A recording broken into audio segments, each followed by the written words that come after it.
Yo, yo, yo, yo. Let me see. Yo, yo, yo, yo. What's going on, people? Mazuma Nation. Yes, sir. I'm gonna let these notifications get sent out. See how many people gonna come in. All that good shit. You know what I mean? Let's see if they can hear me. Yeah, you know what I mean? All right. Y'all can hear me. All right, man. We got some boxing to talk about, baby. We definitely got some things that we need to discuss. There's definitely some things going on that we gotta discuss. Definitely gonna make a video about this tomorrow too. Very interesting. Very interesting moves that's going on in the welterweight division right now. Yes, sir.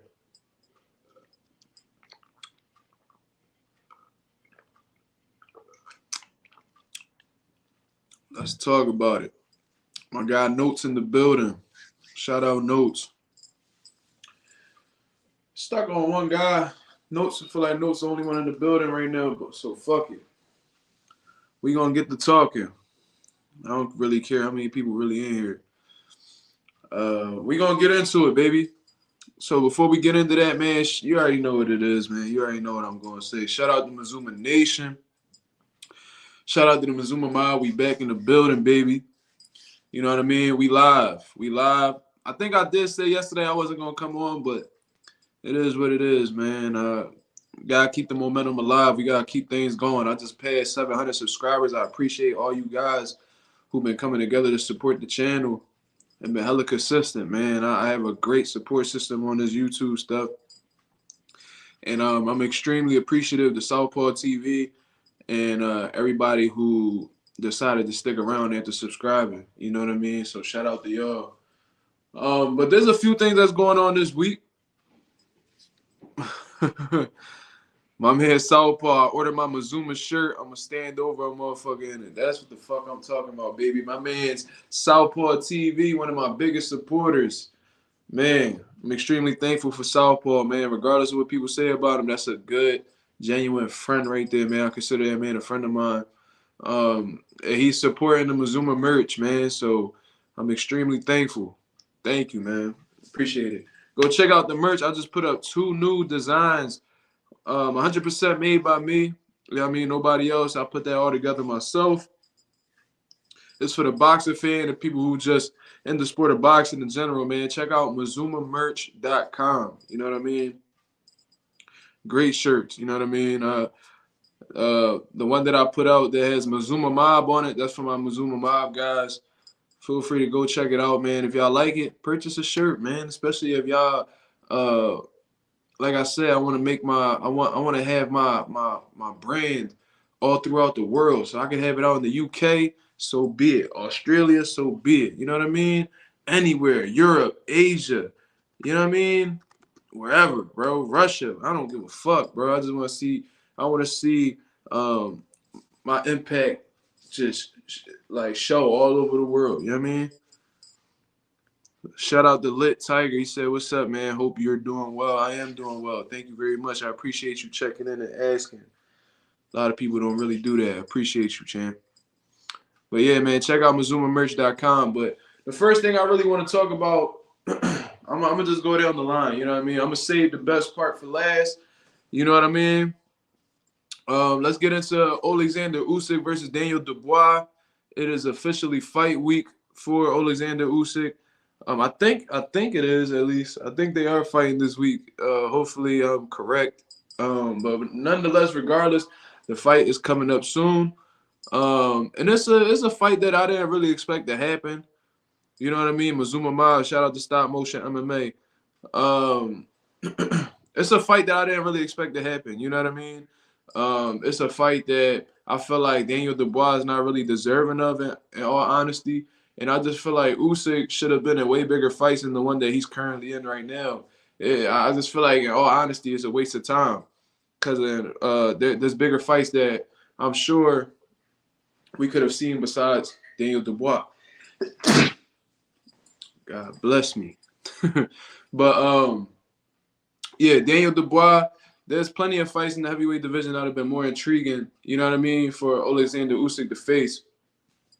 In all honesty, I believe he could have fought Deontay Wilder. That's what I personally think. I think all he really had to do was just accept the offer that was sent his way, or they could have possibly worked something out with Deontay Wilder being a free agent. You know what I mean? They could have definitely worked something out. He could have got that fight against Tyson Fury, but I think that was more on Tyson Fury's end, not trying to negotiate with Usyk or giving him the proper respect he deserves at the negotiation table. Um, I think the Zhang fight probably would have been a better fight than Daniel Dubois, in all honesty, because um, let's just keep it real for a second. You know what I mean? Like Daniel Dubois, I was real excited about the kid when he was first coming up. You know what I mean? I heard stories about him beating up on Joshua and sparring and beating up on shit. Damn, the one who put Dillian White to sleep, the little Russian dude. Povetkin beating up on Povetkin and shit like that. You know what I mean? So there was a lot of hype around this kid. He was making statements, but when he stepped up and fought Joe Joyce, he showed his true character, in my opinion. You know what I mean? Got beat with a jab, savagely beat with a jab. That was the only significant punch that landed throughout the whole course of the fight. And as a result, he ended up quitting. You know what I mean? He didn't want to get up. He didn't want to beat the count. You know what I mean? I believe he had a broken orbital bone or whatever. So a lot of people was giving him a pass for that. But in all honesty, we see fighters fight under worse conditions and even pull off a win in certain instances. You know what I mean? So I really feel like there's not really an excuse for him calling it quits in that fight. And I feel like once you show that quality in front of the world, that's just something that's in you. You know what I mean? And for that reason alone, I don't trust him to defeat Alexander Usyk at all. I think Alexander's speed, his angles, his in and out movement, I could just see him just, you know what I mean, just tapping and like really lighting up Daniel Dubois. You know what I'm saying? I could really see him hitting him with multi-punch combinations. You know what I'm saying? I could really see him running it up on Daniel Dubois, overwhelming Daniel Dubois. Then confusing him, like I said, with the in and out movements, the angles, you know what I mean, the hand speed, all of that. You know what I mean? And I could see Daniel Dubois finding a way out of the fight or showing body language that shows that he doesn't want to be in the ring anymore. You know what I'm saying? That's just what I personally think. I'm not really too excited for the fight. But it is always good to see a top pound-for-pound talent like Alexander Usyk put on performances in the ring. I just wish that it was against an opponent that we would actually find interesting. You know what I mean? It's really not a fight that we want to see at this particular time. I think we all agree on that. And it shows because not a lot of people are really talking about it. You know what I mean? I believe this is fight week. I believe this is the week of the fight. And there's very little press on it. And it's for a reason. You know what I mean? Stop motion MMA. He says Wilder would KO Usyk. Would KO Usyk? Knows it. Usyk knows it. Yeah. Shit. Wilder's prone to knocking out anybody in the heavyweight division. I think he has the most deadliest right hand in boxing history. You know what I mean? That's just my personal opinion. And I think Alexander Usyk understands that Wilder's a threat. So I think that they're gonna try to find a way to avoid him as much as possible. You know what I mean? But if there's a situation, let's say hypothetically speaking, that there's a situation where Daniel Dubois does defeat Alexander Usyk, I really feel like that's gonna really put a whole new type of obstacle in the heavyweight division. We got to take into consideration that I believe Daniel Dubois is with Frank Warren. You know what I mean? I've seen Frank Warren doing a lot of press, bigging up Daniel Dubois as a promoter should. You know what I mean? Him doing his job. Tyson Fury is also affiliated with Frank Warren. You know what I mean? I think he got to deal with Top Rank and Frank Warren. So with that being taken into consideration, it's like Frank Warren, with him having all the belts in his one stable, he's going to find every way. He's going to milk the situation to the best of his ability and just keep all them heavyweight fights in-house. You know what I mean? He's definitely going to set up a fight between Fury and Daniel Dubois. And just keep them belts all to himself over there. You know what I'm saying? That's honestly what I think will happen. So if Daniel Dubois was to beat Alexander Usyk, I think that'll just create another obstacle for the sport, and it'll just be fans suffering and not getting the fights that they want per usual. You know what I mean? Yeah, undisputed will be easier to make. I mean, that's without a doubt. You know what I mean? They'll be under the same branch, but simultaneously, the fights that we actually want to see, like Deontay Wilder being involved in the mix and stuff like that, even seeing Andy Ruiz in the mix, a lot of that's going to be put on hold, and they're going to be, you know what I mean, pretty much frozen out of this situation. You know what I mean?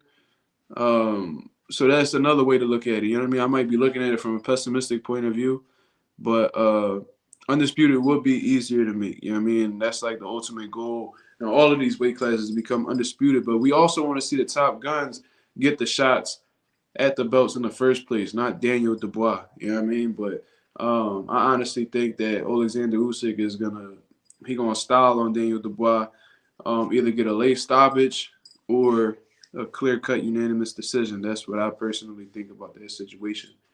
And that's all I really have to say about it. You know what I mean? Like Daniel Dubois, strong, big puncher. He puts pressure.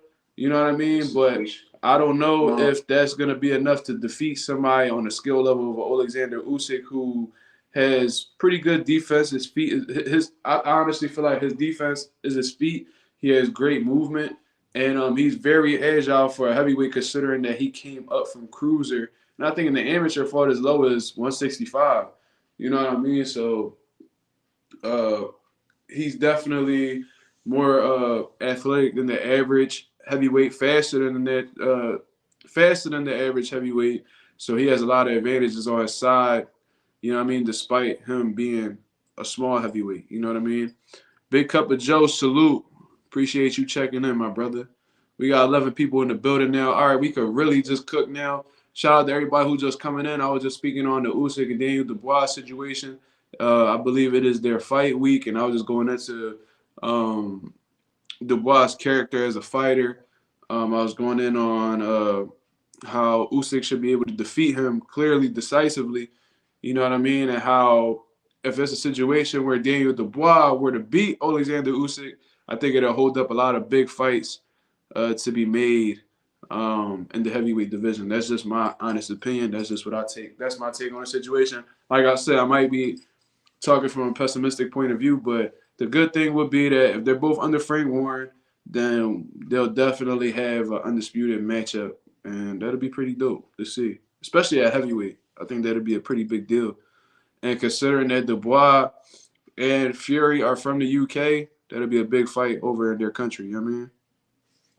Teofimo Lopez Sr. wants Gervonta Davis next.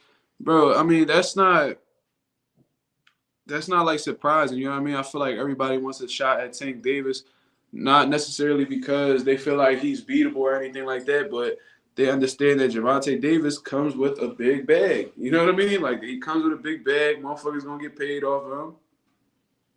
And that's just the reality of the situation. They trying to get that bag. They trying to run that money up.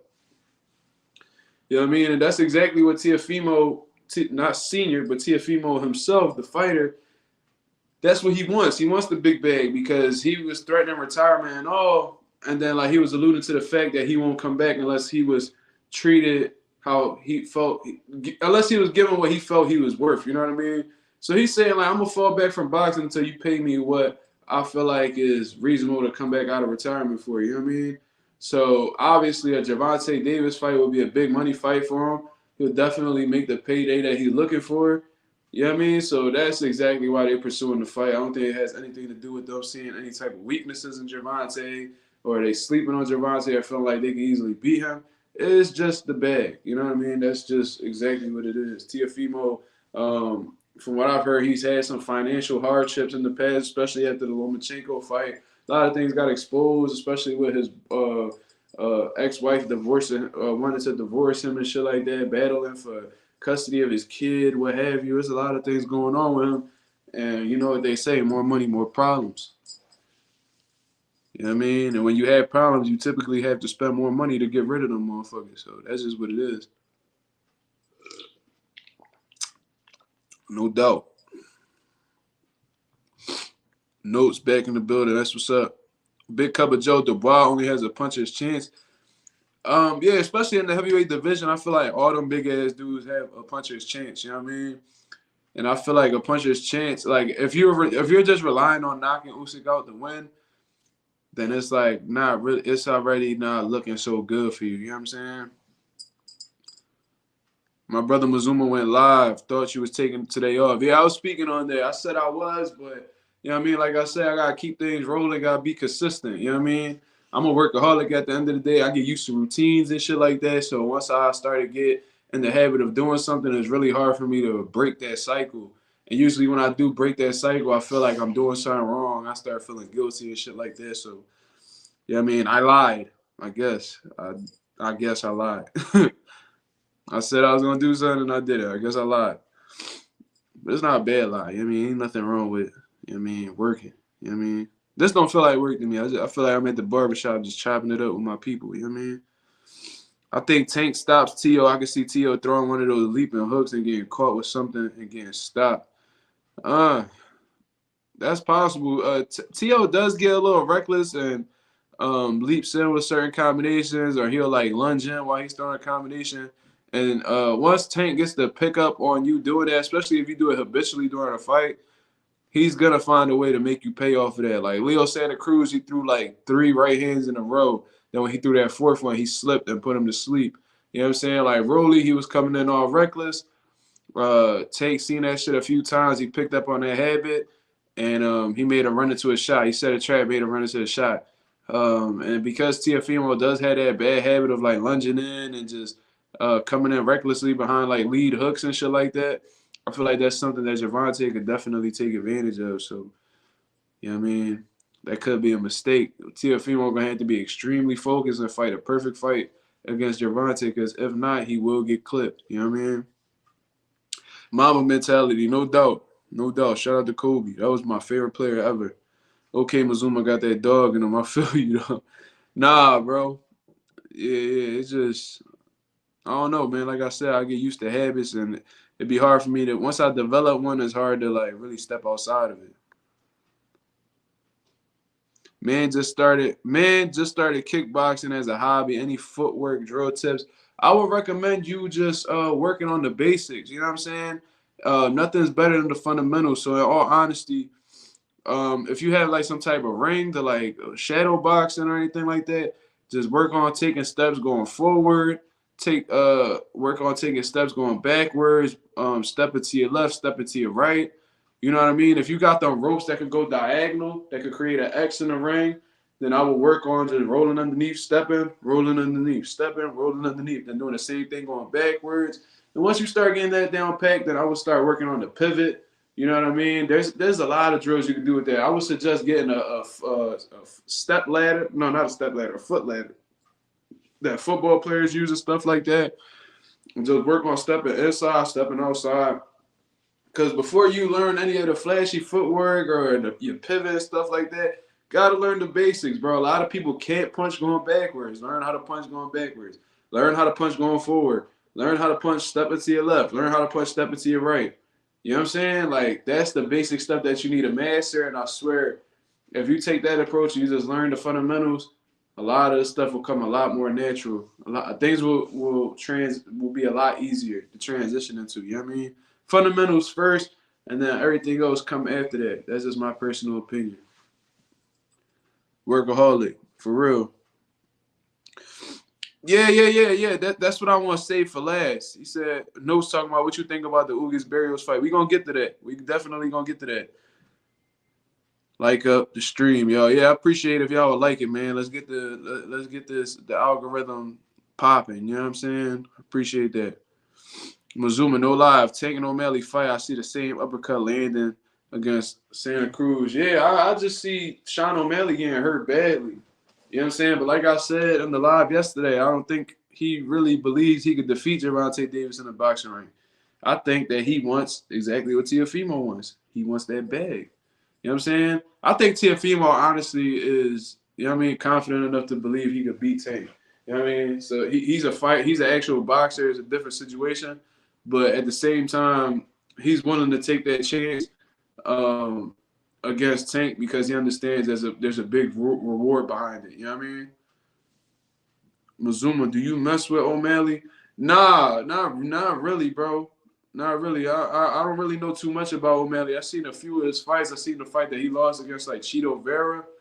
I've seen him fight a few guys, and I always noticed that he was a pretty accurate puncher, sharp striker for an MMA fighter. You know what I mean? So, me being a you know what I mean, somebody in the boxing world, when I see an MMA fighter with sharp hands, it's impressive to see. So typically, you remember those guys like Anderson Silva has sharp hands, GSP has sharp hands, Calvin Kattar, he's not that well known, but he has sharp hands. Max Holloway, Connor has sharp hands. Um, you just seem to remember those guys a little bit more. You know what I mean? As comparison to wrestlers and shit like that. I don't like how that nigga T.O. talking crazy when Tank locked up. Now all of a sudden T.O. quiet. Yeah, that was corny. He was calling him like he was talking dick sucking lips and all this weird shit. You know what I'm saying? He was saying a whole lot of shit, calling him a pussy, where he couldn't even defend himself. So that was definitely corny. If Tank ran into him, I would love to see Tank press T.O. You know what I mean? But Tank don't really be out all like that, so I doubt he'll run into him unless they fight each other. Imagine never saying a boxer's name ever, but the entire world screaming your name every day. Who you referring to? D for the win. Who you referring to? You referring to Tank? I don't know who you referring to. O'Malley a cornball. He definitely looked like one. You know what I mean? But I don't know nothing about him, so I'm not even going to speak on it. There's a few other heavyweight fights this week. Zhang Joyce 2 and Big Baby Anderson. Oh, okay. Yeah. Okay. I completely forgot Big Baby was fighting. Yeah. Shout out to Big Baby. I'm going to show y'all this right here.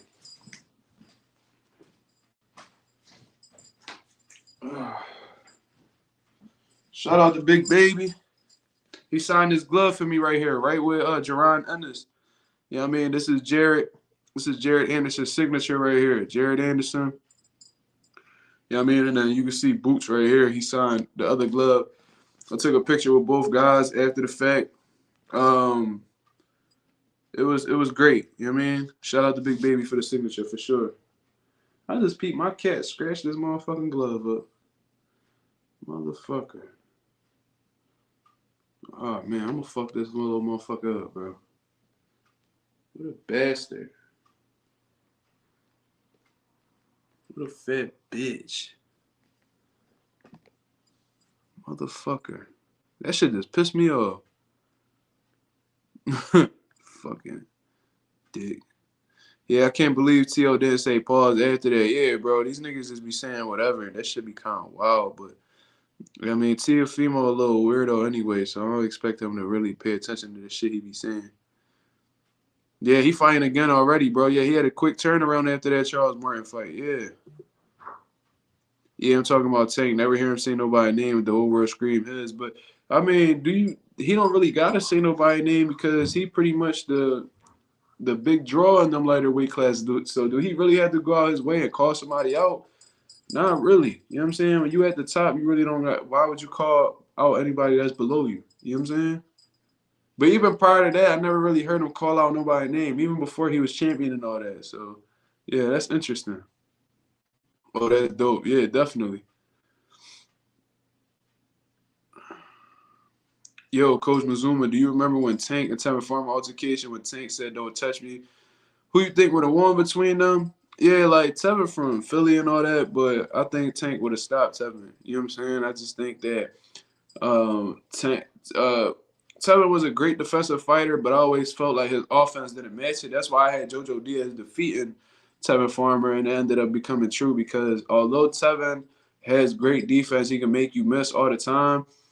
His offense didn't necessarily match up with that defense, and I don't think that he would have had the power to make Tank respect him. You know what I'm saying? So I think that Tank would have definitely turned up on him, put the pressure on him, started landing some vicious body shots, and I think that, you know what I mean, I think that things would have started to go downhill from there for Tevin. That's just what I personally think. Lucas, and he says, I think that's how I spent Lucas. I don't know how you pronouncing the name, my brother, but how much do you tell your amateurs to do road work? Well, it depends on what point we are in camp. Usually, like when we're in the heart of camp, I have them run every other day. So I would have them run Monday, Wednesdays, and Fridays. And then I'll have them do sprints on Saturdays if they're not doing strength and conditioning. Well, usually when they do strength and conditioning, they're doing hill sprints anyway. That's part of their conditioning. But Tuesdays and Thursdays they'll spar. And Monday, Wednesdays, and Fridays they'll do road work along with boxing training, and then they sprint on Saturdays typically. You know what I'm saying? But as we get closer to the fight, especially the week of the fight, we fall back completely. We let the body heal. And then like the day before the fight, we only have them jump rope and shadow box. Don't really do no contact. Then they just rest. That's why a lot of my fighters be fresh and ready to go for their fights. You know what I'm saying? Recovery is just as important as the training. You know what I'm saying? Understand that, yo. Understand that. It's okay to work hard, but you gotta understand you need a fair balance between working and resting. Especially as a boxer. You don't want to leave everything in the gym and then be completely exhausted fight night. That's just a recipe for disaster. You know what I'm saying? Shout out to Obama. He says being the best fighter in the world a popularity contest. Not necessarily. I think a lot of the top fighters that ended up being all-time greats became the best fighter in the world based off of their performances. You know what I'm saying? When you talk about Floyd, of course he's popular, but the reason why he was the best fighter in the world was because of his resume, who he beat. You know what I'm saying? He beat guys like Miguel Cotto, Manny Pacquiao, Ricky Hatton, Oscar De La Hoya, Castillo. He beat Diego Corrales, Yaniro Hernandez, DeMarcus Corley, Zab Judah, Carlos Baldomir. Like he beat names, Robert Guerrero, Canelo, Victor Ortiz. Like he beat Shane Mosley. He beat top guns. You know what I'm saying? So like I think being the most talked about fighter might be a popularity contest. Maybe having the most clout in boxing will be a popularity contest. But being the best fighter, you have to do best fighter shit. You have to be the best. You have to prove that you're the best. You know what I'm saying? People could talk about you all day. Like Ryan Garcia. Ryan Garcia is a popular dude, but he hasn't beat nobody. He's not the best fighter in the world, but he's well known because he's winning in the popularity contest right now. To be the best fighter in the world, you got to do what the best fighters in the world do, and that's beat the best. You know what I'm saying? So I don't think being the best fighter in the world is a popularity contest. I think being, you know what I'm saying? I don't know. Hopefully they answer your question. Andy Cruz is not best Keyshawn Davis in the pros. I think that people need to give Andy Cruz time to develop as a pro before they start making these assumptions that he's not ready for Keyshawn Davis. He only got one fight, man. Let that man develop as a pro. He's been in the amateurs for a long time. It's a process. You know what I'm saying? Give that man some time before we say he's not ready for somebody. He got to do his building up just like Keyshawn did. Keyshawn's still in the building process for real, for real. Didn't that altercation happen in Philly? Was you there? No, I was not there, and I don't believe that was in Philly. I believe that was in Baltimore or in D.C. somewhere. I'm not sure, but I don't think that was in Philadelphia. I think I would have heard about it if it was. I don't know if you saw those IG stories, Mark, of Alicia yesterday. Jesus, I think she was roller skating. Yeah, I mean, there's no doubt. Alicia looked good, man. She's a beautiful woman. But as I'm starting to look at like before and after pictures of her, I can't help but think like, man, this girl looks significantly different. You know what I'm saying? Went from nice toned, athletic woman. You know what I'm saying? Always looked strong, but the change in a very little time with like her muscle tone and how jacked her biceps and shoulders was, that was like extremely suspicious, man. I don't know if I could look past that. Like, you a beautiful woman, you know what I'm saying? Like, that's no doubt. I met the woman, y'all seen it. But I don't know if I could look past that as her being a fighter. But like I said, time will tell. You know what I mean? There's still things that need to be figured out. Jack O, he said, if you, Jake Paul, knew who you were and called you out, would you fight him? Fuck yeah, I would fight him. Shit, what the money looking like? I'll let that nigga clip me for a couple mil. Shit. I'll let him clip me for a couple mil. I'm a lot smaller than him. You know what I'm saying? But shit, if the bag right and that shit could set me up financially, I'll fight Jake Paul. Shit. I'll get that motherfucker a run for his money too. Take away his right hand and just move. Fuck around, survive the whole fight too. I'll definitely get that boy a boxing lesson. Get that boy some movement. Frustrate the shit out of him. Don't be no sitting duck. You don't want to get hit with that right hand. End up like Tyron Woodley and shit. Jake Paul coming to Philly for one of his fighters this Friday. You should sharpen Jake Paul's skills. Of my fault, Jake not welcome to. No, hold up. He coming to Philly? For who? Let me know about that. Let me know about that. Is he really coming to Philly or you just talking shit? Real talk. Yeah, real talk, definitely reckless, but he funny as hell. Floyd beat so many Hall of Famers. Yeah, and that's why he was the best fighter in the world, not because he was winning a popularity contest, you know what I mean? Floyd definitely did make his moves to make himself more well-known, though. Like, he did Dancing with the Stars. You know what I'm saying? He fought Big Show at WrestleMania and shit like that. Like, he definitely did, like, his drawings to get, like, his little bit of attention, but simultaneously, he beat top guys, you know what I mean? So that's what it takes to be great. You got to do great things, not just promoting yourself on social media. See, that was at the MGM in D.C. See, yeah, I knew that. I knew that wasn't in Philly because, like I said, I'd have heard about that. Most likely, I would have been there. We got to see if she innocent. Yeah, facts. Hey, Chad, who you think should fight Tank next? Tank, man, Shakur. The fights that we want to see, that's who he should fight next. I don't want to see no Isaac Cruz rematch or Chris Colbert like they was speculating and stuff like that. I want to see him fight the guys that he's supposed to fight. The Devin Haney's and the Shakur Stevensons in the world, the Frank Martins, whoever. Mark would dog walk that nigga. Man, if he was my height, listen, if me and him was the same size, I would fuck Jake up. That's all I know. But I ain't about to act. That man a full cruiserweight, you know what I'm saying? I can't even get up that high in weight. So I'm significantly smaller than that man. Floyd Schofield or Keyshawn Davis. I never really seen Floyd Schofield fight. You know what I'm saying? I seen Keyshawn fight. I would have to watch Floyd Schofield fight for me to, you know what I mean, to really think about things. But, yeah, I don't know. I think his name like Kid Austin or some shit like that. I've heard of him.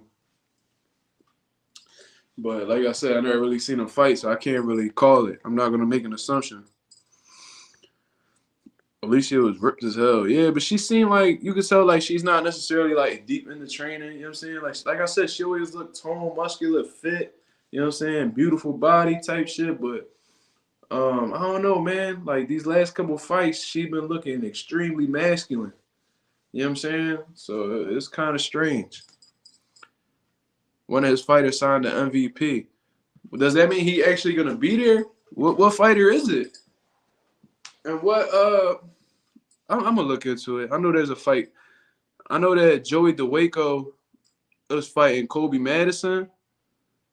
So he probably fighting on that undercard. Would you dap up Jake Paul? Yeah, I would. I don't got no problem with Jake Paul. I think he a shitty fighter. You know what I'm saying? But I don't got like no personal beef with him, man. Like I'm gonna smoke that nigga if I see him. He ain't never do shit to me. He's actually helped my island a whole lot. Like I seen this man go to Puerto Rico and donate boxing equipment to local gyms, and I seen this man done really help my island out when we needed it the most during like hurricane seasons and shit like that. I seen that man feet on land, like really helping out my people. So there's a lot of things about Jake Paul people really don't know about. But me being Puerto Rican and hearing what my dad got to say about him and what he's done for the country and shit, him living over there, he's done some good things, man. How the way he moved Amanda Serrano, he pretty much saved that woman's life. That girl was fighting world title fights for $5,000, bro. Took her, put her in big fights, and made her a millionaire, bro. You know what I'm saying? Like you gotta appreciate what he's doing for other fighters and what he's doing for the island. If you Puerto Rican, bro, you gotta appreciate Jake Paul to an extent. You know what I mean? Puerto Rico love Jake Paul. Nigga said, "Would you dap up Jake Paul?" Yeah, hey, I don't got no problem. That nigga ain't say nothing to me. He ain't never say fuck my son or my family or did anything to me. That man don't even know I exist. I'm pretty sure. You know what I'm saying? So I don't know. I ain't no beef. I dap him up. I ain't gonna go out my way to dap him up. But if it was a situation where we talking, he reach out for a handshake, I'll definitely shake his hand. It's not. I don't got no problem with him. Well, Alicia's voice sounds the same, so well, that doesn't necessarily mean that she's not on a. Not every PED is gonna give you a deeper voice. You know what I'm saying? So I don't know, bro. Clarissa Shields should fight who next? Shadesha Green, a rematch with Savannah Marshall would be good. Shadesha Green or Savannah Marshall, she pretty much got all them weight classes around her all cleaned up. You know what I'm saying? But Shadesha Green, she a big power puncher, extremely strong. Savannah Marshall, a great pressure fighter. Both of those fights will be solid fights. Mazuma, are you familiar with Greg Hague? I believe he's from Philly too. You both seem to know your shit when it comes to boxing. Yeah, I'm real familiar with Greg. Yeah, we know each other. We done competed against each other in the pros a few times. Um, I think we even competed against each other. We had fighters go against each other in the amateurs as well. Yeah. Me and Greg, we had words in the past and stuff like that. But when we see each other, it's cool. We keep it cordial. You know what I'm saying? He had fighters at my events at the gym. Um, yeah, when we see each other, it's cool. You know what I mean? Like we shake hands and stuff like that. I've been to his gym one-on-one boxing before. Yeah, we cool. He definitely know his boxing. He been in the game for a long time. So if you've been in the game that long, you don't know nothing. It's like, are you really investing your time wisely? You know what I mean? But yeah, he definitely break down boxing. He talk boxing real good. You know what I mean? He know what he talking about. Greg done been through it all in the pros. You know what I mean? And he's becoming a well-established coach now. And he running the gym just like myself. You know what I mean? So yeah, he got my respect. He talked that talk. You know what I mean?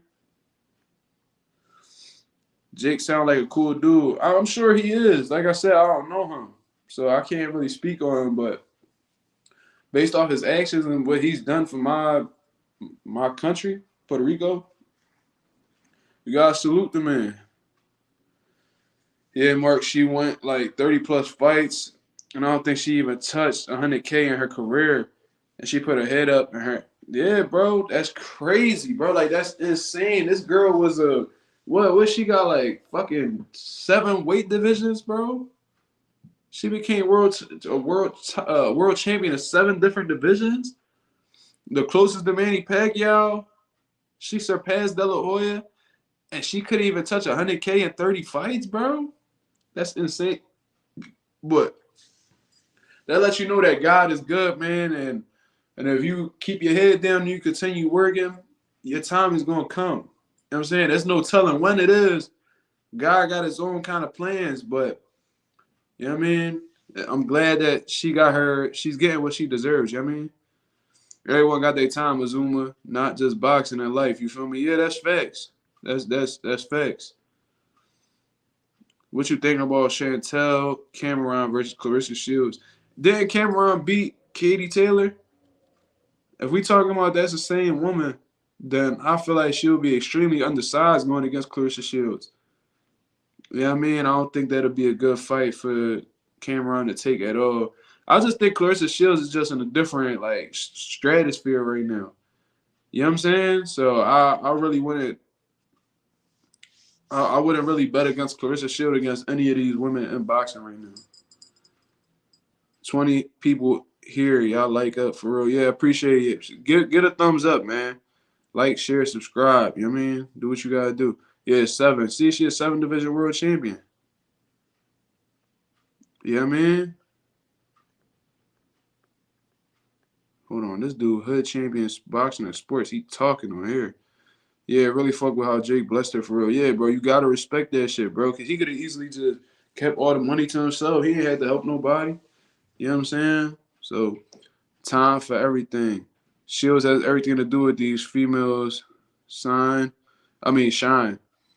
She definitely was the one who started it all. She the one who definitely started the whole push that created all the momentum that women's boxing got today for sure. These 2 gold medals drew attention to the females. I agree. And Wolf did some good. Ali did some good. Shields took it to another level. Shields clips all women. That's why she trying to run with Keith Thurman, right? It's funny as shit. That's funny. Hood champion, stop spamming, nigga. Not sure what spamming is, young man. I like to add to the conversation. And I appreciate you doing that, man. I appreciate you doing that.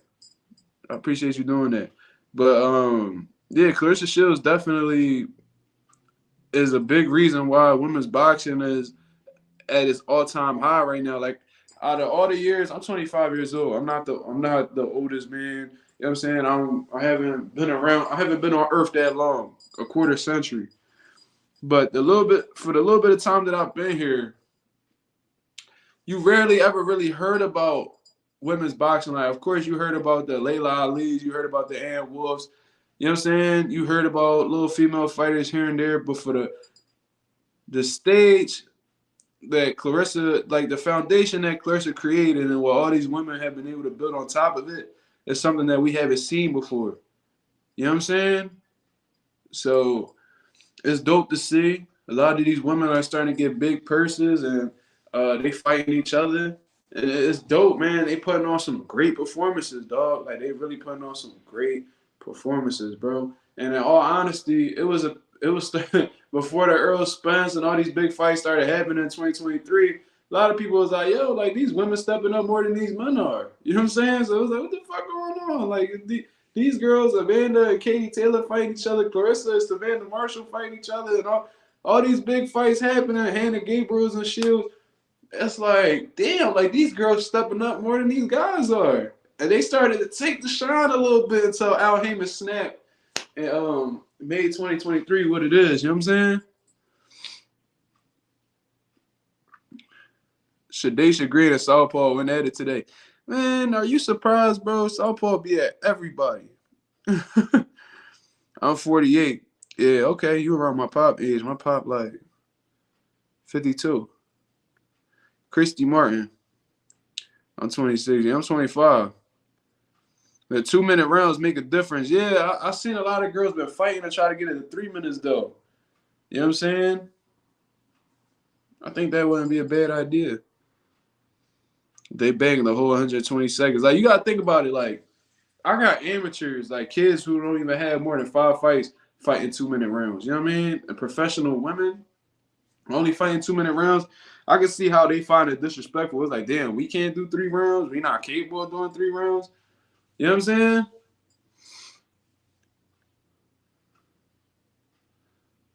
Keep grinding. Appreciate it.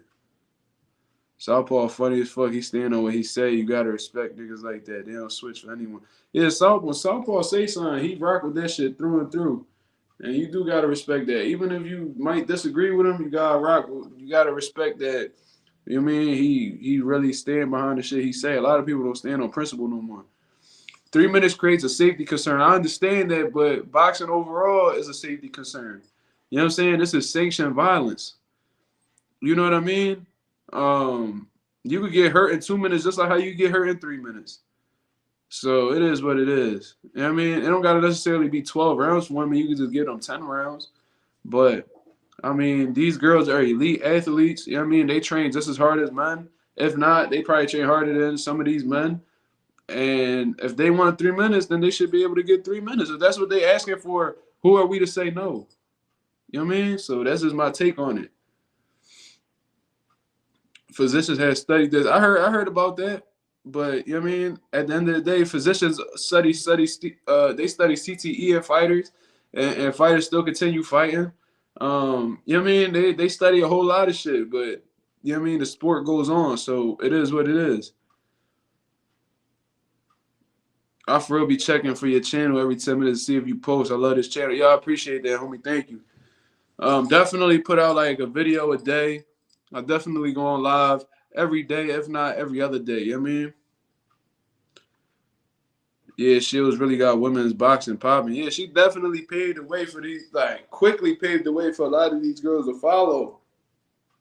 There's a lot of female amateurs that's coming up right now that when they turn pro, they'll be looked there, they'll be sent legitimate offers and be fighting for real bags because of the sacrifices that Clarissa Shields took. Like Layla Ali was telling Clarissa Shields not to turn pro because it wasn't worth it. You know what I mean? So amazing if she did. Women's boxing probably still be down the drain right now. Hold on. 3-minute rounds with 4 more KOs. But isn't that what we want to see? Isn't that what boxing fans want to see? We want to see more knockouts, right? I don't see physicians really speaking out on these female MMA fighters who getting knocked out with head kicks and all that shit, but all of a sudden, like, women can only box 2 rounds. I don't understand that, bro. Keep it at 2, in my opinion. I mean, that's your opinion, bro. But I'm always for what the creator wants. Creator as in being the fighter. If fighters want this, then they should be granted this because they're the ones who sacrifice their time and lives for our entertainment. So if that's what they want, if that's what they really want to push for, if they want that kind of equal opportunity, then give it to them. It is what it is, bro. Who are we to say that they shouldn't they shouldn't have 3-minute rounds if that's what they want? Yeah, I mean, we just the ones who being entertained at the end of the day. We not doing what they do. You know what I mean? Yeah, 2 minutes is short as fuck. I think in wrestling we had 3 minutes. Yeah, I wrestled, bro. Yeah, it was 3-minute increments. Alicia Bumgarner or Valerie Loretta. I don't even know who Valerie Loretta is. Secret Society runs things. Yeah, I understand that. Chantel versus Alicia. I want to see Amanda and Alicia. I want to see Amanda Serrano and Alicia fight. You know what I mean? That's what I want to see. Shit, I missed something. I don't understand why they trying to do Shields and Marshall rematch. In my opinion, Shields will beat her even more clearly in the rematch. Yeah, but you got to understand it's not that much competition for Clarissa to pick from. You know what I'm saying? So, I mean, what is she supposed to do? Mark, what's your opinion on a possible Alicia versus Serrano? I know we got to wait till Alicia's situation. Yeah, we're going to have to wait to see how that unfolds. But in all honesty, I think that'll be an all-out war.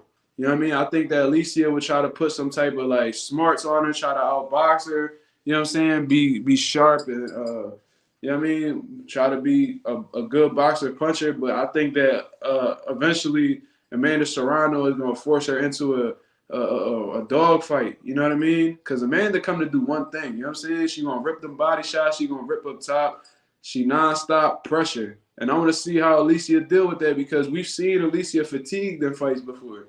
So I would like to know how exactly she gonna be able to bite down because Amanda's gonna force her to fight. You know what I mean? Both of them are big punchers. You know what I mean? Amanda has an extremely high knockout ratio.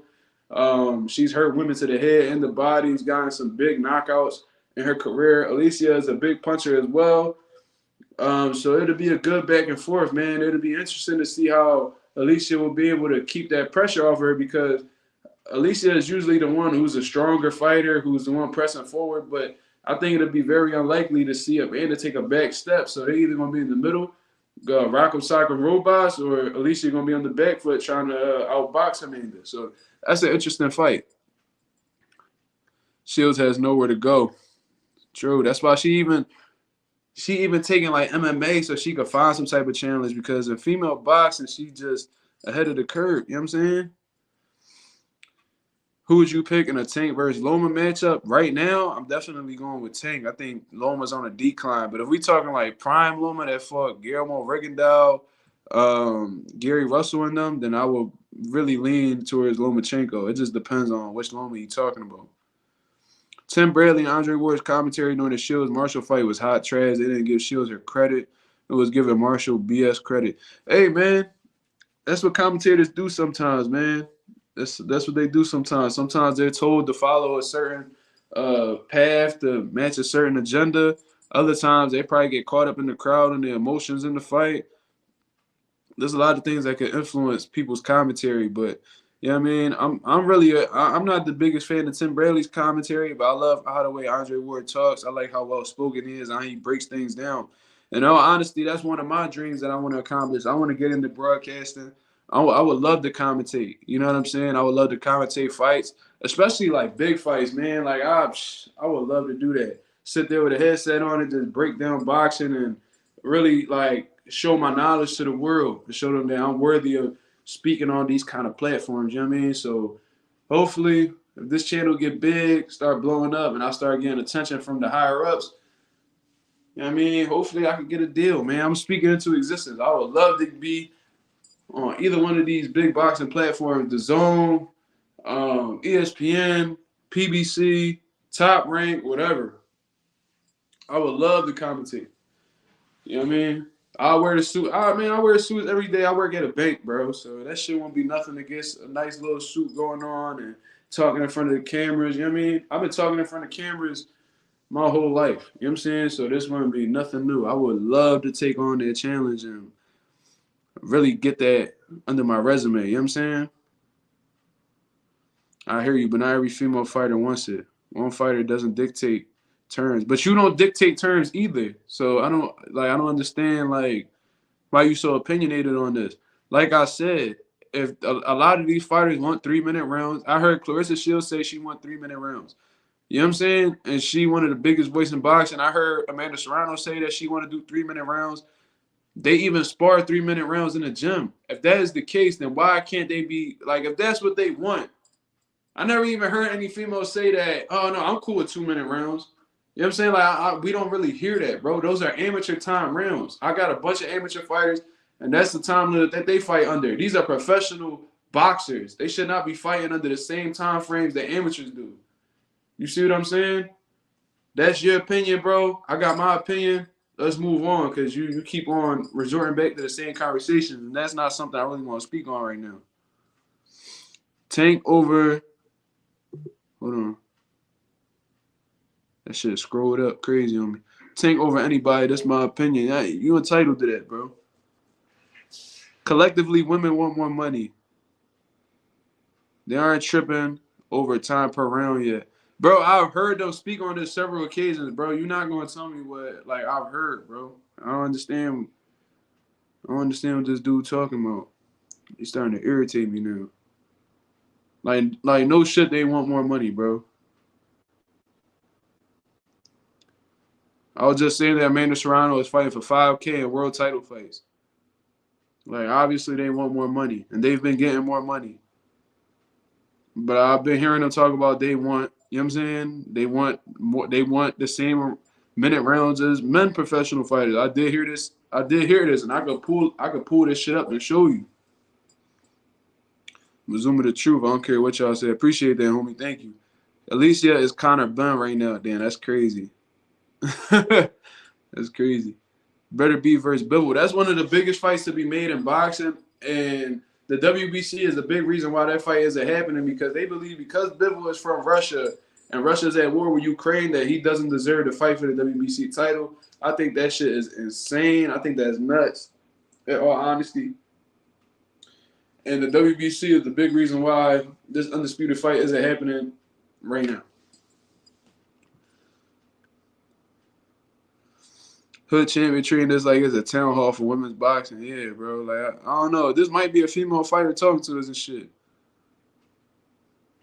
We have to see how they both return. Will their power still be there?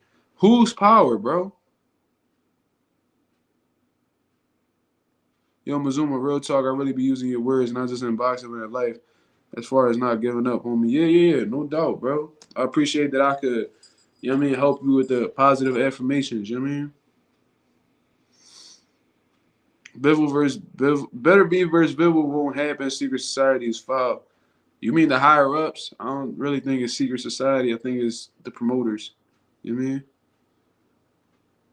Man, Conor Benn trying to fight Kell Brook. He a goofy for that. Yeah, Kell Brook over here snorting coke and living his life in retirement and shit like that, bro. You worried about the wrong shit, bro. Stop trying to fight these other UK guys that you know you got the upper hand against and fight. And man, come over to the States and prove that you really like that. We got Jerron Ennis. We got fucking. That's all you need to worry about, Jerron Ennis. Why don't you go fight Jerron Ennis? We got Keith Thurman. You know what I'm saying? We got all these motherfuckers out here ready to rumble you, bro. You know what I'm saying? You worried about all these different UK fighters. You still trying to be on the UK scene, but you talk so heavy about everybody else. You want to prove you the real deal? Why don't you come over to the States like Kell Brook did? You know what I'm saying? And prove yourself and see if you really how you say you is. And pass a fucking drug test. Mazuma, I love how you check that basketball player from Showtime. Every time I'm having a bad day, I think about it. Bro, you wildin'. Yeah, this dude real talk be wildin'. But yeah, Steven Jackson was tripping. You know what I mean? Over here fucking trying to talk boxing. That nigga don't know what the fuck he talking about. That's him boxing question. He over here talking about, yeah, man, that situation reminds me when we went to the finals, bro. Fuck basketball, bro. This is exactly why you shouldn't be on this platform. Because every time they ask you a boxing question, you revert back to basketball. We don't give a fuck about basketball, bro. We boxing fans. Talk about boxing or get the fuck off the air. You know what I'm saying? That's all I was trying to say. And then Steven Jackson talking about, oh, you mad, you mad. Bro, ain't nobody fucking mad, bro. I'm calling out the obvious. And then when he put it, he tried to expose me on his page. Everybody in the comments was agreeing with me, so it backfired on him. He just looked dumb as hell. Because he even said, I wouldn't tell a surgeon how to do surgery. And then he was talking about, like, he was saying, like, in terms of basketball, like, if you never played professional ball, then your opinion don't matter. But you never boxed before, and you think that your boxing opinion matters on live TV, on air. You know what I'm saying? Like, your boxing opinion might matter in, like, the four walls of your home. But trust me, bro, you never boxed before. You trained. You never trained for a fight. You never did an amateur fight. You never trained a fighter. You never did any of the above. So for that, it's like, how qualified are you to speak on the sport? You know what I'm saying? I be hating Tim Bradley on commentary. He always switches up mid-fight. Hold on. That shit just scrolled past something crazy. Hold on. Shit. I just lost his whole drum. I be hating Bradley on commentary. He always switches up mid-fight depending on who winning. Yeah, he an iffy dude, so you can't really rely on him to, you know what I'm saying, really rock with somebody. Have you ever heard of Dombe boxing, the West African boxing style? No, I haven't. That sounds pretty interesting. I'm in tune with my Africans, so that intrigues me. I would like to learn more about that. Real talk, you funny as fuck, yeah, bro. He be wilding, bro. He be trolling low key, but I'm gonna let him rock.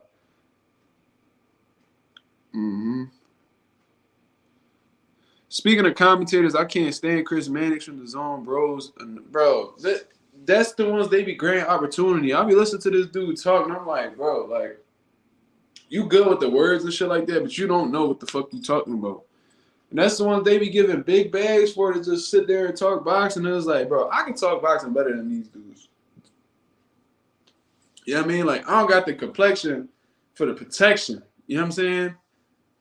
I ain't one of them white boys or whatever, but I could talk boxing better than these dudes. I could make better conversation on boxing than these dudes. I could break down boxing. I could break down a fight better than these dudes. I could do live commentary better than these dudes. I just need to be given the opportunity. I'm that confident that I could do well in that world. You know what I'm saying? Power and numbers, yummy champ. I don't know what you talking about, bro. I don't know why you talking to me like you schooling me on boxing, bro. I've been in this game many years. Just because you 48 or however old you is, don't mean that, you know what I'm saying, you qualified to like stand over me and talk boxing. That shit not gonna work over here. What you think about Jamal back in training? I've seen him hitting the pads. The punches sound strong and shit like that, but you could tell like his hand speed not all the way there. Just like a little bit of rust. You know what I'm saying? You can see it, you can tell that he just getting back. But he can get that back as long as he consistent and he lay off the liquor. WBC should be ashamed of themselves not letting Bivol fight, yet they won't strip Tyson Fury, who hasn't fought a mandatory over 2 years. Bro, yeah, bro, they selective with who – they got selective smoke as well. These sanctioning bodies, they only play with certain guys, and they let the other guys slide. You know what I mean? So it is what it is. They should just give 3-minute rounds to the women. The big companies are making money off of the women fighters, so why not listen to the women since they want change. There's the ones funding them. Yeah, exactly. That's my whole thing. You know what I'm saying? If that's what the fighters want, you know what I'm saying, then they should do it. I would love Conor Ben to fight Boots. I think Boots will pack him up low key. Yeah, he definitely would. Boots will beat the dog shit out of Conor Ben. He'll stop him. All that tough, aggressive shit that Conor Ben be on, you know what I'm saying? All that roid rage, that shit not gonna work against Boots. Boots gonna pack him the fuck up and toe tag him, get him the fuck out of boxing. Cheating ass. I don't understand how people forget Kell Brook was just using coke. Yeah, this dude was really like slumping shit. No, I mean, I'm sorry. This dude was really like on drugs, like bugging the fuck out, talking about, all right, I apologize. You know what I mean? I'm gonna go get some help. And then all of a sudden you in a Conor Ben fight? Bro, you need to clean up your habits. You gotta fight them demons before you fight somebody else in the ring, my brother. Lord Pretty Calvo will sleep better, be even Bivol. I think by the time Calvo gets to that point, that's a Tifo Burlton, by the way. I think by the time he gets to that point, them guys gonna be on their way out. I think he's the new generation of the light heavyweight division. But he definitely a problem for them dudes, for sure. He emotional for his age. He a goofy. You played the situation calm and cool. You really made him look dumb. Hey, man.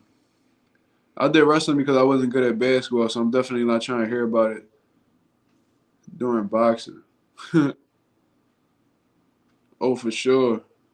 Only facts. I don't agree with you. What you send me from Colorado? What don't you agree with me with? I remember when he KO'd Chris Algieri, he was screaming mad loud. He wouldn't do that to Boots. I mean, Chris Algieri been washed, bro. Like, come on, man. Like, Chris Algieri was known for being Ruslan Provodnikov, right? He had a swelled up eye, was able to outbox Provodnikov. And then after that, he got dropped like 80 times against Manny Pacquiao. Got washed by Earl Spence. So it was like him beating Chris Algieri is like, all right, you beat a former world champion with minimal title defenses at 140, and you celebrating why? Because that's like a U.S. fighter that you finally went up against. Like, I don't understand. Timmy from Colorado, tell me what you don't agree with, bro. Let me know. Let me know. I want to hear this. He turned his AC on. It's getting hot as fuck in this bitch. You know what I'm saying?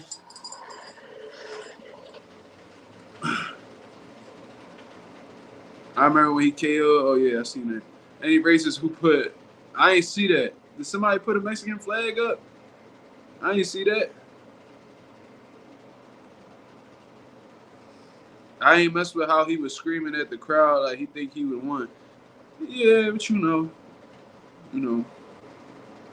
He hasn't really done shit. He always been under his day. But what did I just say, though? What you just said. What did I just say? I said a lot of shit.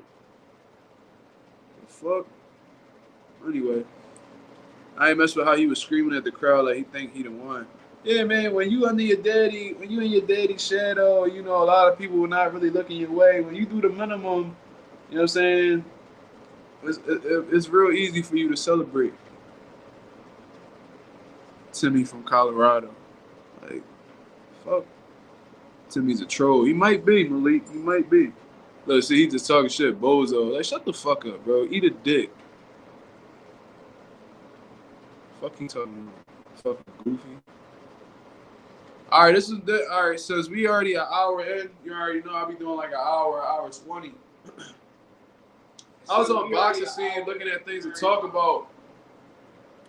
And I seen that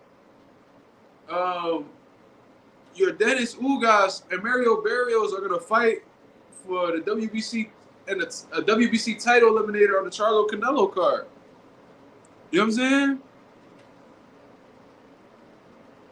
Which is extremely interesting to me because from what I was understanding, Keith Thurman was supposed to fight you, Dennis Ugas, right? First of all, they were saying that he was supposed to fight Ugas in August, right? I remember hearing that a few months back. We about to get past August. We about to be well into September. So it's like, all right, so what's exactly going on? Is he really fighting you, Dennis Ugas? I was talking about this with my people. I'm like, is Ugas fighting? Is Ugas fighting Thurman? Like, what's going on? They haven't announced shit yet. Thurman was talking about they was going to announce something soon. They never did. So with Ugas fighting Barrios for the WBC eliminator, that lets me know that Keith Thurman bowed out of this fight against Dennis Ugas. You know what I'm saying? He probably didn't want to fight in a title eliminator. I think Keith Thurman really believes that he's above a title eliminator and he just deserves a world title shot off of the rip. That's why he was chasing the Errol Spence fight so bad when he was having trouble negotiating with Terrence Crawford. You know what I'm saying? Like he wanted to get a shortcut. You know what I'm saying? He think because he was a former unified champion that he's entitled to all these like privileges. And it's like, bro, you lost to Manny Pacquiao. You sat down during the whole time during COVID, and then you fought Mario Barrios. You fought Mario Barrios, who was really a 140-pounder, was coming off a knockout loss to Gervonta Davis. You looked all right. You know what I'm saying? You outboxed the dude. You outboxed the kid. But now, because you sitting down and you feel so entitled, or you feel like you're too big for a WBC title eliminator, you just pretty much gave Barrios a shot in a big fight against Dennis Ugas. So that's extremely interesting to me. So it's like, what the fuck is Keith Thurman doing, bro? Like, what are you doing? Like, you want to get back in the mix. You keep talking about how you want to be champion again, but you're not doing the things that it takes to get back on that world title track. It's like he just want a shortcut, bro. He wants to get a straight shot to the world title. He don't want to do no title eliminators. He don't want to fight nobody that could possibly put him in position for a world title fight next.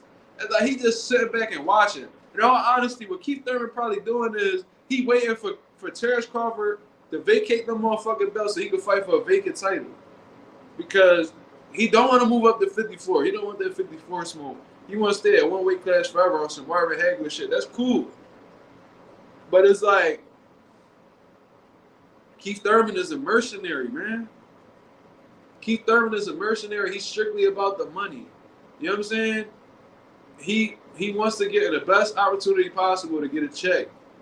He don't want to fight anybody, bro. He don't want to fight nobody that's a potential risk for him that could set him back even more than what he is. He just wants Keith Thurman. He want anybody who got the world titles without having to do no work in between.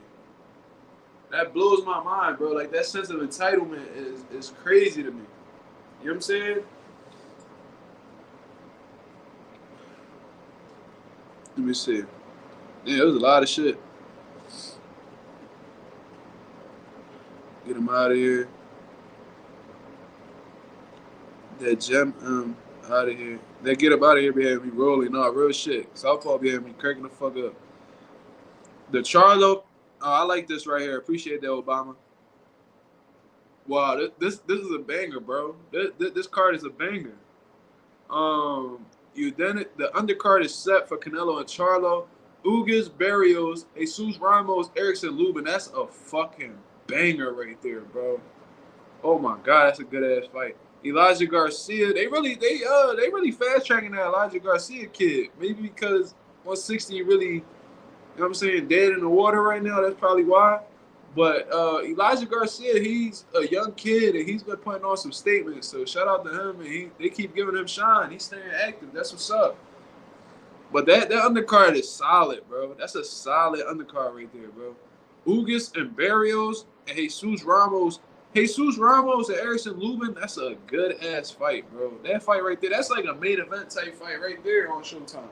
Not pay-per-view, but it's a good Showtime main event. You know what I'm saying? That's a dope one.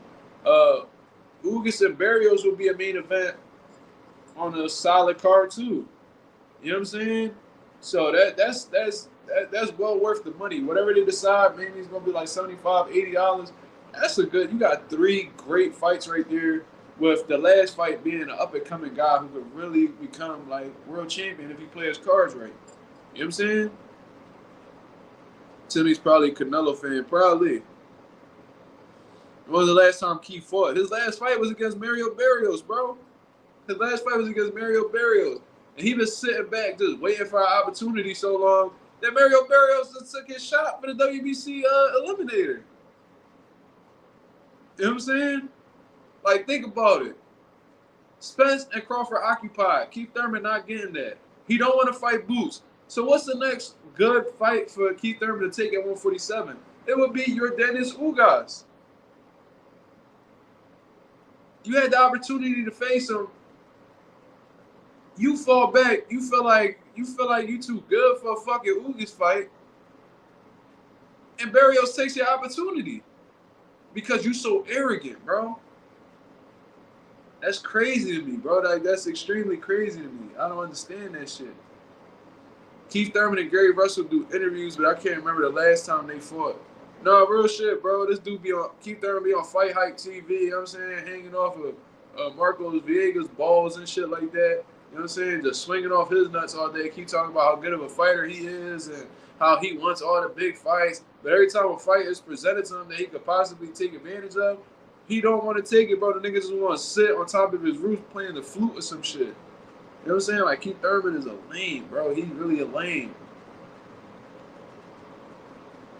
Keith Thurman right now praying to God, waiting for blood to vacate so he can try to get them belts.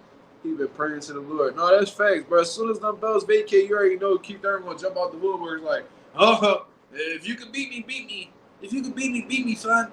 I'm back, son. It's only a black eye. You better not duck me, son.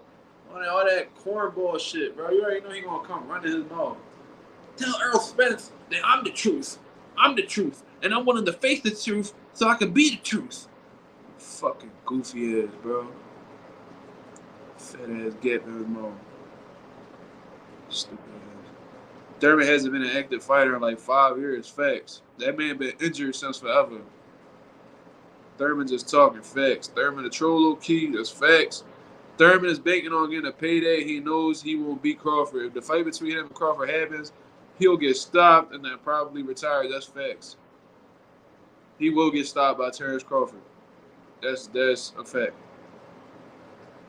Talking about you better not duck me, son. Yeah, you better not duck me, son. Fucking clown. Mazuma Mile, we definitely in the building. Keith Thurman voluntarily relinquished his WBC title while recovering from the effects of elbow surgery and hand injury. We know that, bro. We know that. But what has he done? And why not just be a champion in recess? Why didn't he take that route? Why would he just relinquish his title when he could have been a champion in recess? And then once he recovered from his injury, he would have been able to fight for the title again. Why didn't he take that route? Why didn't he explore that option? Isn't the Cuban Flash on that card against Areola? I'm not sure. I didn't hear anything about that. Ugas-Barrios. We got to see how Ugas comes back off of that loss against Earl Spence. He took a lot of punishment, man. Barrios took a lot of punishment as well from Keith Thurman and Tank back-to-back. So I think it's a 50-50 fight. You know what I'm saying? Ugas-Barrios is one of my favorite fighters. I love his offense. I love his punch selection and stuff like that. He's one of my favorite guys. I think it's gonna be a great fight. Just stylistically, you already know Ugas like this. He don't do too much moving. You know what I'm saying? He like to let his hands go. He likes to be aggressive, come forward, high guard, real nice and tight. And Barrios likes to slip and counter, play some good body shots. I think it's going to be a good back and forth. But in all honesty, maybe Ugas is going to be able to pull that off, just being more experienced at welterweight. You know what I'm saying? And maybe coming back off of that Earl Spence fight, like he got something to prove that might have lit a fire under his ass. And maybe he's trying to get that. He's trying to become world champion again. You know what I'm saying? But Ugas-Barrios is very capable of winning this fight if Ugas isn't himself. You know what I'm saying? But I'll probably lean it more towards Ugas in all honesty. He was supposed to have a direct path for the fight for the title once he was healed. The WBC is to blame for the chaos. Bro. All right, bro. All right. Let's just blame the WBC because Keith Thurman voluntarily turned down fights during the pandemic that he admitted to on interviews. He was like, oh, that sounds like the most boring thing ever. They offered this man opportunities left and right to rebuild his stock in the game, bro. He turned it down, bro. He blatantly sat down and just watched the world go by him And now that when he feels like his clock is ticking and his window is starting to close, now he want to step up and feel like he's so deserving of these fights. No, it's Keith Thurman's fault why he's not in position to fight for these Jones. Because if he would have fucking laced his fucking boots up, got in the gym and trained, and fucking fought during the pandemic and stood active like he was supposed to, then he probably wouldn't be in this situation right now. He probably would have been fighting Terrence Crawford. Maybe he would have been one of the champions. Maybe he would have got the Ugas before Earl did and became world champion. Maybe he would have rematched Pacquiao if he was more active.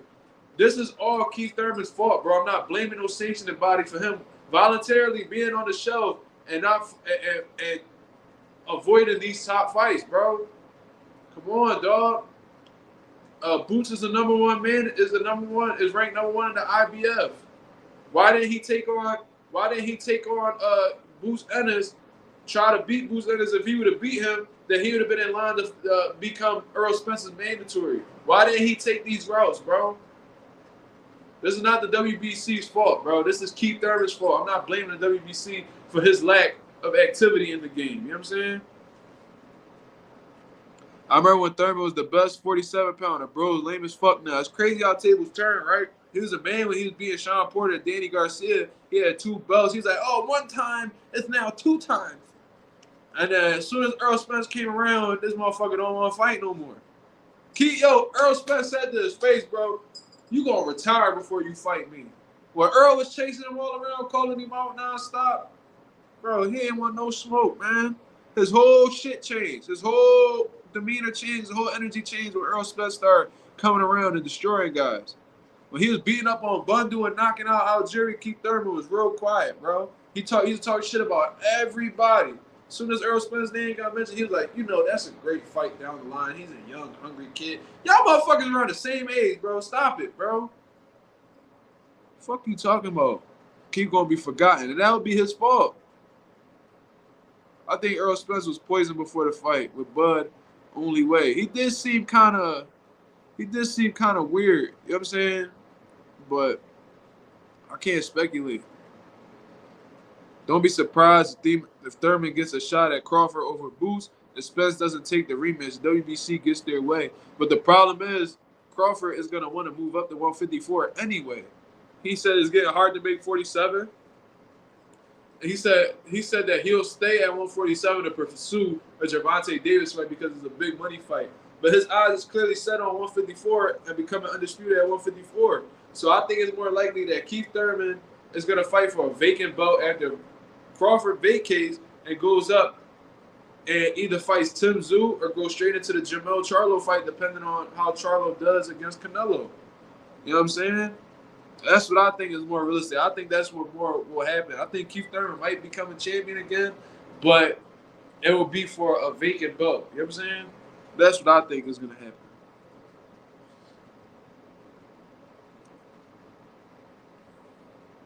Man, I don't any Thurman fans. Low-key, dude's goofy as hell. Where's Thurman from? He from Clearwater. He from out Florida. I think Wilder could go down to 148 to fight Tank. That's a good fight. Maybe what? What? What the fuck? Am I high?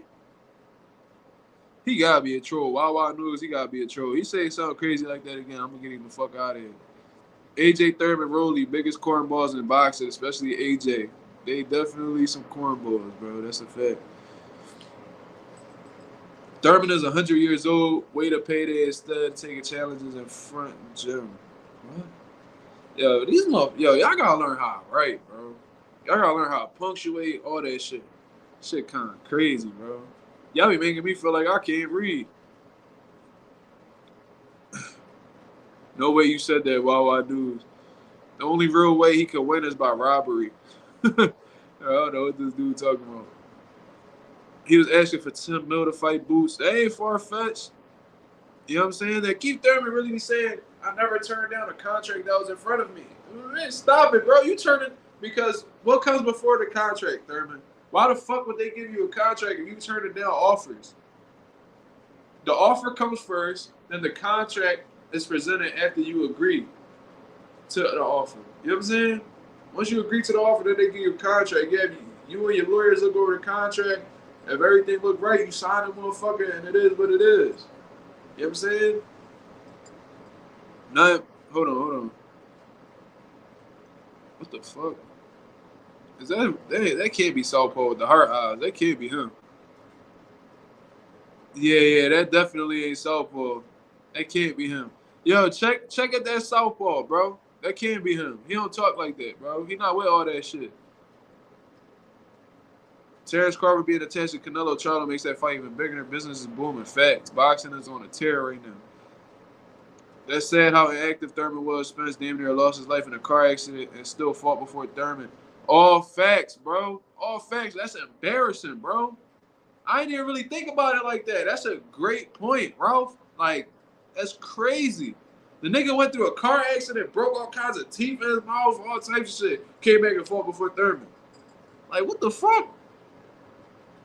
Spence used to crash Thurman interviews and he'd just be laughing. Yeah, real shit, bro. Thurman used to be extremely nervous around Spence. He was terrified of that man. Crawford will be at a holding pattern. He wants huge fights. Yeah, this can't be Southpaw, bro. Who is this? When you coming over? You wildin'. What the fuck? Yo. What the fuck? That can't be him. Nah, that's definitely not him. Yeah, I'm blocking this dude. Can somebody check his channel and see if this really him? I can't. Hold on, let me check. That can't be him, bro. He don't even play like that. He don't even play like that, bro. Hold on, let me check this shit.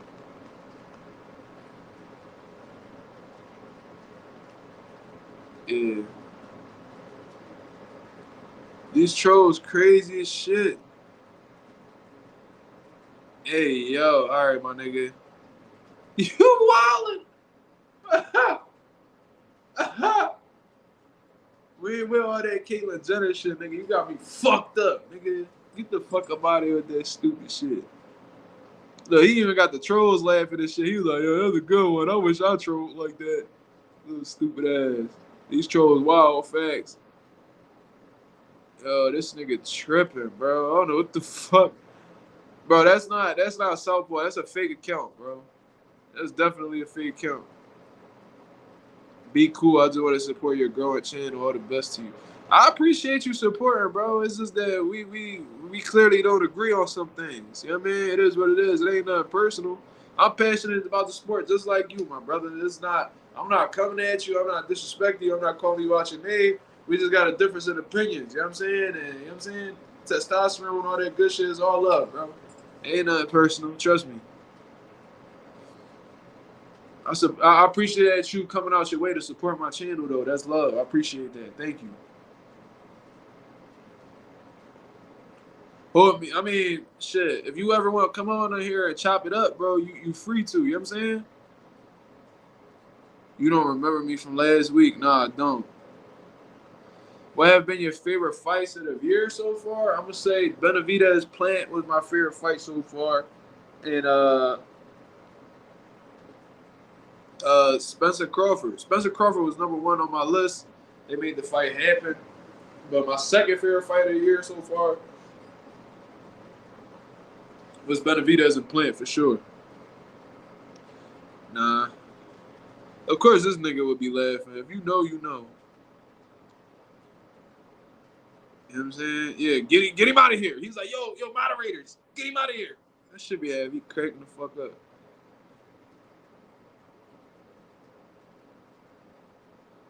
Bro, I don't understand that shit neither, because when you make an account, bro, I don't know. I haven't made a YouTube account in a long time. But usually, when you make an account, you gotta have an email. You can't use the email more than once. So not only are these guys making YouTube accounts, they going out their way to make emails as well. So these motherfuckers going on gmail.com, creating new emails just to set up a new channel and fuck with you, knowing that they most likely will get blocked again. So they gonna go through the whole process over again. One of my earlier lives from like last week, there was this dude who created like 4 different channels within minutes, bro. I would block one. He probably already had the channel set up, you know what I'm saying? Like ready to go and shit. Like he'll have one John, I'll block it. He'll come back like 5 minutes later with another one talking shit. I'll block it. Then I'm like, bro, this dude is like, he had like multiple channels, bro. So he must habitually do that to other people too. He's like, all right, if he block this channel, I'm gonna go on this one. And if he block this one, this motherfucker got A to Z channels. You know what I'm saying? It's crazy, bro.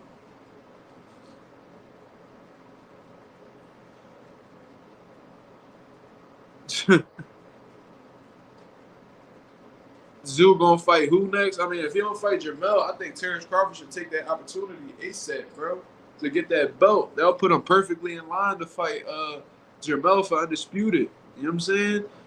That's if Tim Zoo could really get a good little payday going against Terrence Crawford. Terrence Crawford's stock is at an all-time high right now. His name is starting to become a lot more well-known. He got a lot of momentum going on. You know what I'm saying? But, I mean, if Spence and Crawford end up rematching, Spence been real quiet. I ain't hear him activate anything, but, you know what I'm saying? Like, that's a good fight right there. Tim Zoo versus Virgil.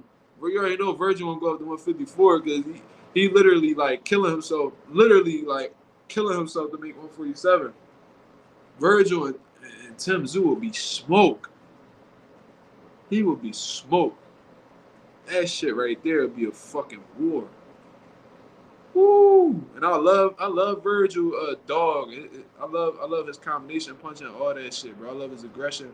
Tim Zoo come on the same type time, bro. That shit not going 12 rounds. I'm sorry, that shit not going 12 rounds. I think Virgil might get him too.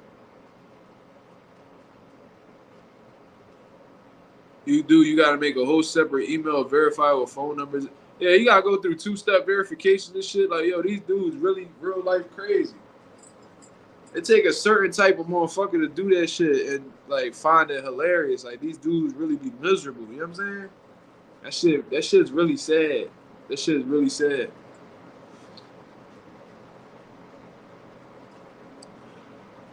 Moderators, get him out of here with his finger pointing at the name. Yeah, he'd be like this. Moderators, get him out of here. This should be funny as shit, bro. Look at my reaction every time he do that, bro. I'll be trying to like preserve myself. I'll be cracking the fuck up, bro. That should be hilarious. Sometimes they don't even be doing shit. He just be like, they'll be like, Southpaw, what you think about if Ali and Tyson would have fought? He's like, then I say I don't do fantasy fights. You know what? Moderators, get him out of here. That shit be having me cracking the fuck up. People be getting sent to the graveyard for no reason. That shit be hilarious. You know what's weird? I feel like Ennis, Spence, Crawford, Stanionis are all bigger than Virgil, but he has so much trouble making weight. Well, I don't think it necessarily got to do with anything with size, bro. You got to understand that losing weight puts a lot of stress on your body, especially if you're losing it as rapidly as boxers do. So I said that to say that everybody's body different and react differently to these situations. You know what I'm saying? Maybe what Stanionis, Crawford, Spencer, and his bodies could tolerate, Virgil can't tolerate. You know what I'm saying? His body may go through a totally different process when cutting weight than these other fighters do. They might have the genetics where it may be extremely easy to do. It might be a real simple thing for them to do, but obviously Virgil Ortiz's body isn't built for that type of weight cut. Maybe he walks around extremely heavy. Maybe he cuts weight too late into camp. Because when you notice, a lot of the times when he pull out of this fight, it's usually close to the fight date. You know what I'm saying? Or a few weeks before the fight. Like, just when shit started to get like realistic and things about to really start turning up, he usually has to pull out of the fights. It's maybe because when he's in the process of cutting weight, his body can't handle it. You know what I'm saying? And it starts breaking down. Virgil Ortiz's situation was getting so bad that the proteins in his body was really starting to like wear away at his organs and shit like that. And that's not the situation you currently want to be in when you're in when you're in the sport of boxing. You know what I'm saying? If you had them type of problems, bro, that shit could really hurt you in the ring. That could really leave you at a disadvantage, and you already hurt from that disease eating away at you. You don't want to be in there simultaneously with a guy who's trying to kill you in there. So hopefully Virgil gets these. Maybe they said it was Because I remember before that it happened because they said he had like a long-term COVID. You know what I'm saying? But obviously it's not that because he now it's starting to become a constant theme. So hopefully it's the weight cut that's causing this problem. Maybe moving up to 54 will make them 7 pounds will make a huge difference, and he'll be able to it because it would be sad if he had to retire because of his health issues. He's a real talented kid.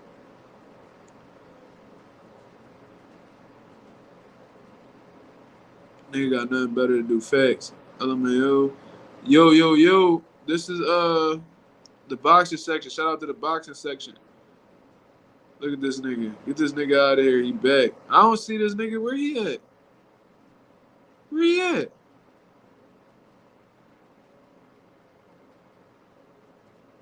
Who, the boxing section? He a hater? I don't remember him. I'm not a hater. I'm a realist. Yeah. The T.O. Barber John is funny as shit too. He ain't even. Yeah, I never heard. I don't recall. I don't see nobody hating in the comments though. I don't see nobody. Boxing section. Yeah, I don't remember him being a hater. I doubt it. I don't know. I think I ought to remember if he was. Oh, he deleted it? Oh, okay, he's smart. Cause I was gonna smack him with the motherfucking wrench. You know what I'm saying? Definitely was gonna do him dirty. You know what I'm saying?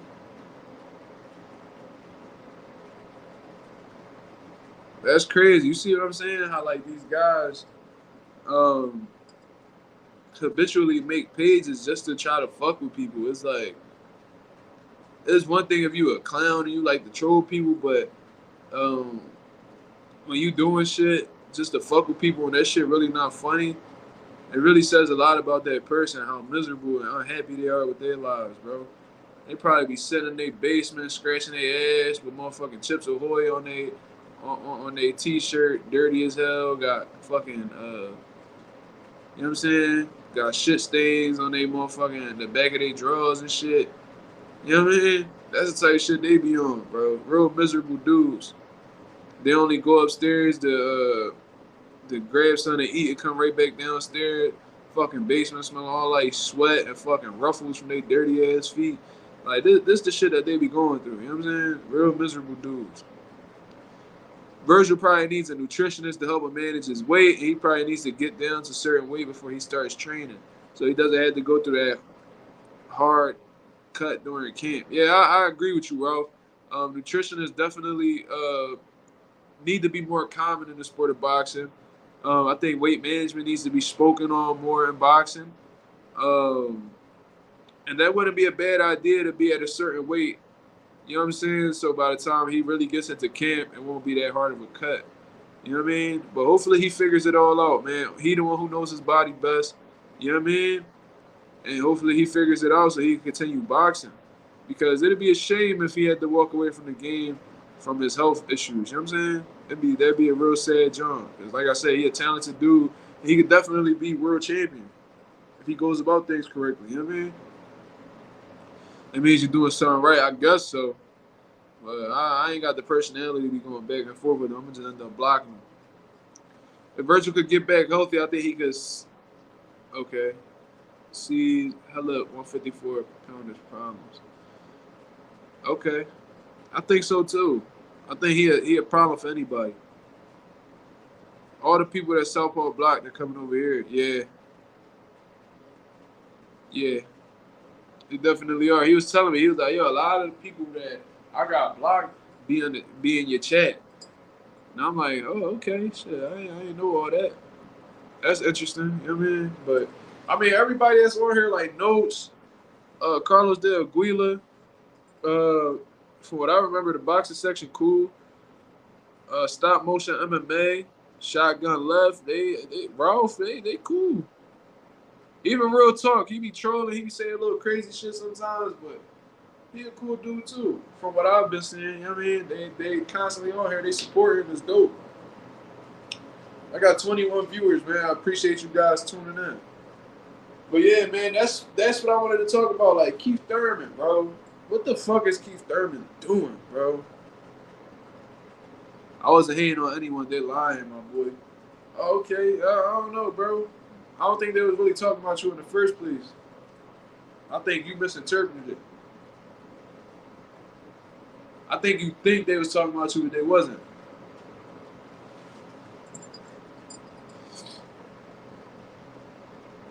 I got blocked for saying Benavidez's power is overrated.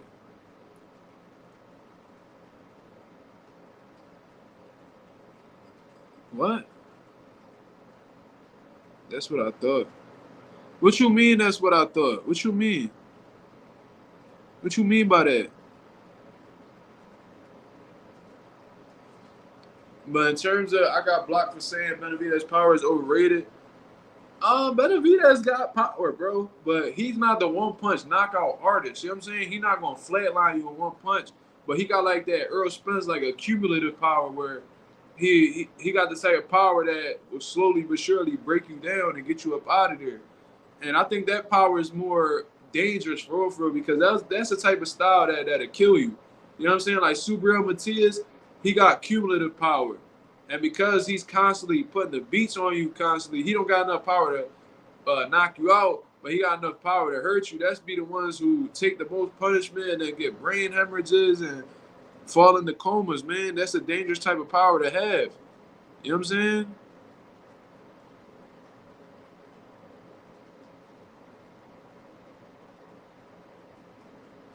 Better speak good about the cat. Who the fuck is this nigga talking to, bro?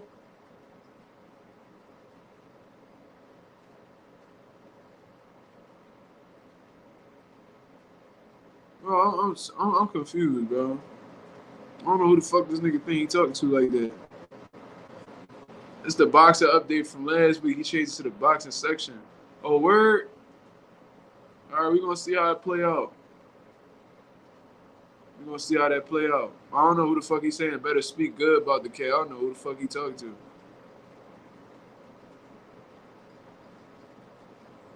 You can't hop on the platform after this. What platform, bro? What platform? I'll hop on anybody's platform. You send the invite, I'll be there. Fuck you talking about? All you gotta do is send me a link, and I'll be in there. And I'll talk boxing with anybody. I ain't arguing with no grown-ass men, though. I don't got a problem talking boxing with nobody. Yeah, it is accumulation, bro. But that's the most dangerous type of power, bro, because they'll punch on you and punch on you and punch on you. And the more damage you receiving up there in the noggin, the more of a probability of you collapsing. You know what I'm saying? And being hooked up to IVs and shit. And I'm having to do surgery on your brain. You know what I mean? Like, these things do happen. The one punch knockout artists, they actually cut the misery short. They finish fights real quick. Deontay Wilder finishes fights real quick. Them dudes wake up, get right back in the gym, and they back into another fight and be all right. You know what I'm saying? But guys like Subriel Matias, they're extremely dangerous. Subriel has a body on his resume. You know what I'm saying? He done killed people.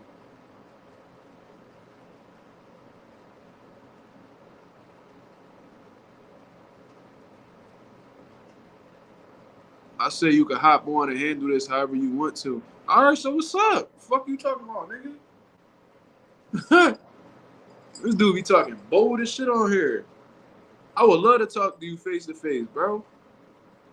Fuck you mean? This dude is a goofy. Yeah, he really a fucking goofy, bro. Real shit. Boy, talk spicy as shit.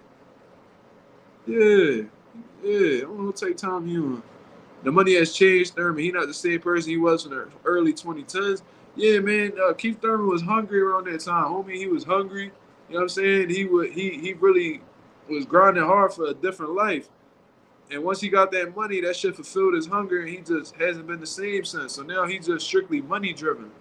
I felt like he was always money driven, but he hid it behind wanting to fight the best. But he understood if he fight the best, that he'll be compensated properly. You know what I'm saying? So money don't change you; it just magnify who you are. If you an asshole, bro, if you get a couple mil, you're gonna be a bigger asshole. You know what I'm saying? If you a nice guy, if you a genuinely good-hearted guy, money gonna make you You know what I'm saying? Put you in position to show your heart even more. You know what I'm saying? So whoever you truly are, it magnifies you times 10 when you get a couple dollars. Keith Thurman must have always been motivated by the money, but he hid it behind, you know what I mean, being legacy driven. Then once he got the bread, it's like, all right, now the act is over. Now this is who I really am. You know what I mean? These cats be fake, bro. I don't know who you talking to, bro. You want? I get on your platform, bro. Just send me the link. Send me the link, bro. I guarantee you, I'll be on there in a fucking heartbeat. And we could talk whatever boxing you want to talk, and I bet you I'll fry you. In a debate, I will fry you. I guarantee you that. You know what I'm saying? These cats be fake. I don't know who you referring to. Southpaw should fight Almighty Money. You should fight his brother. They're both clowns from Atlanta. I don't know who they are. I have no idea who they are. But shit.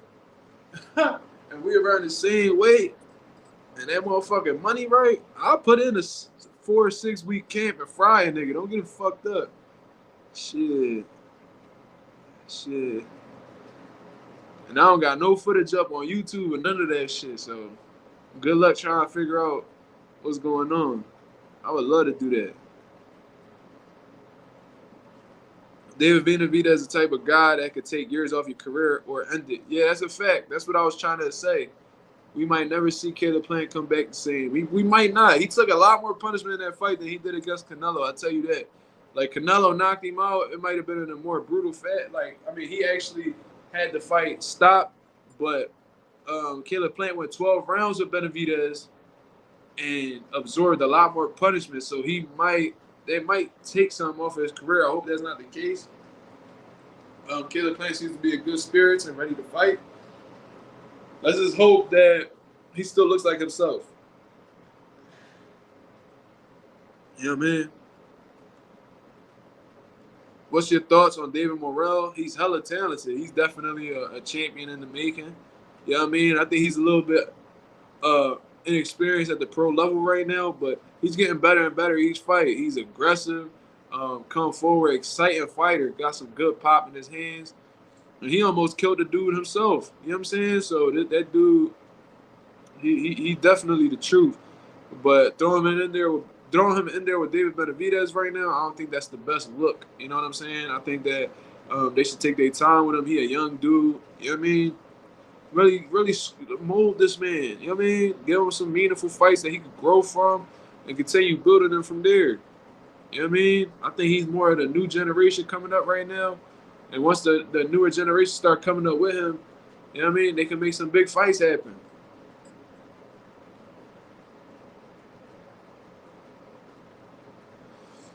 I'm referring to you. Y'all young cats think we sweet. You a bitch. I think you a bitch. That's what I think.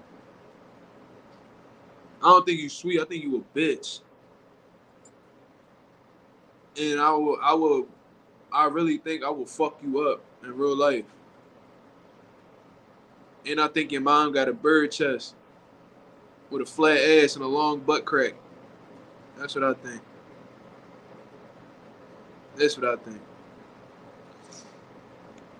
I already read that. I guess Keith Thurman became more goofy. Yeah, that's a fact. Mark willing to go to his court and debate him. Nigga, I'll go anywhere. I'll go anywhere and debate anybody. Fuck you talking about? And your mom eggs, and your mom eggs runny. They ass. Your mom pancakes crispy around the edges though. You know what I'm saying? Extra syrup, nigga. You know what I'm saying?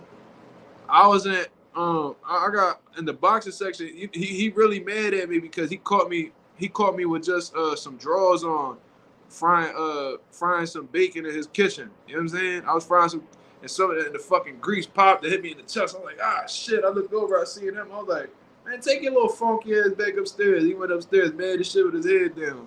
You know what I'm saying? That's how his mom give it up. That's how his mom give it up. You know what I'm saying? She just had a tank top on, nothing else. You know what I'm saying? Throwing that shit at a real nigga. That's why he mad. You know what I'm saying? He probably heard us in the other room and shit. He trying to cover his ears while his mom getting her shit ran down on. That's why he really mad. You know what I'm saying? He was hearing us play cops and robbers and shit. That's what happened. That's why he really mad. Talking about, you think we're sweet. No, nigga, I think you a bitch. And I think your mom is a thot. You know what I'm saying? That bitch might be on page 36 of Pornhub right now. You know what I mean? You not southpaw. I don't need to be southpaw. Nigga, do I sound like southpaw? No, I don't. I'm my own man. You know what I'm saying? Southpaw is my guy. But we not the same, my brother. We different people. We get along. That's my brother. I appreciate that man. I love that dude. But we not the same. And I think he could say the same shit. He even say it himself. We approach shit differently. We different people. You know what I'm saying? But the boxing section mom is on Spank Bang right now under, you know what I'm saying? Petite Ebony. That's why he mad. I think she a pog, bro. I think she a pog. That's what I think. She a pog. Ooh-wee, man. Yeah, she on there right now. You hear the whole Pornhub intro on her video. Come on. Dickhead. Yeah, definitely be on Spank, man. That's why he mad for real. I got time. I'm with that petty shit, my nigga. I talk shit. I be keeping it cool. When I come on here, I be trying to talk boxing. I keep it cool. You know what I mean? I ain't with all this shit talk. But don't act. I'm from Philly at the end of the day. We talk that shit over here. You know what I mean? Niggas got the game misconstrued. I don't know. It take time. He thought this was. He just gonna talk to me however he want. You know what I mean? Talking about you not southpaw. Nigga, when the fuck I wanted to be southpaw? That's my nigga. I don't want to be like no man. Yeah. Putting Vaseline in his sock and shit. Yeah, little dirty ass. Nigga got some stiff ass socks laying all around his bedroom. Mad as hell. You know what I'm saying? Watching them Caitlyn Jenner videos. Watching them she-males. That's why he mad. That's his thing. That's the kinky shit he be on. Nigga pay for feet pics. That's the type of time he be on a little nasty ass nigga. You know what I mean? Fuck boxing section. Now, like I said, if you want me to tell you that shit to your face, you know where I be at. Not no tough nigga, but I promise you, I will say the same shit to your face. Second, if you send the link to your platform, I will talk exactly like this to you and fry you in front of your own fan base. Because I think this is the same dude who was talking about, you've been on YouTube since 2015. Mind you, I got videos from when I was like 17. You know what I'm saying? That I never deleted. You know what I'm saying? I still got all my old box. If you go through my John and you click like oldest video, I got videos reporting boxing from like 7-8 years ago. That's what he talking about. I just started taking YouTube serious like 2 weeks ago. You know what I'm saying? So if that's what you talking about, all right, cool. You talking about, you've been on YouTube since 2015 and I got 9K subscribers. I will stay safe. And just to let you know, I am licensed to carry and will defend myself if necessary. So if you ever feel the need to run up on me or anything like that, you know what I mean, you better understand what could come with that. You know what I'm saying? And I doubt you will come to my area acting crazy like that. I am licensed to carry. And if my life, I never shot at nobody in my life. I ain't about to even play that game. I'm not a gangster or anything like that. I'm not a shooter. But if you come running up on me acting like, you know what I'm saying, niggas ain't safe, then, you know what I'm saying, you in a whole world of trouble. Especially if you ain't got no gun on you. Especially if you bet, you know what I'm saying, you better hope you got a gun on you, cuz. That's all I'm going to say. Because if you come up to me unarmed, that's a dire mistake, my brother. All I gotta say is stay safe. All right, and all I can say is get the fuck off my page, nigga. What the fuck you talking about? He mad 'cause I said all this shit. How dare you call my mom a whore? She only fucked like 5 black guys when I was here. She only fucked like 5. How dare he talk about my mom? How does he know that about my mom? Fuck. Stupid ass. She only fucked like 5 black guys. Stupid ass.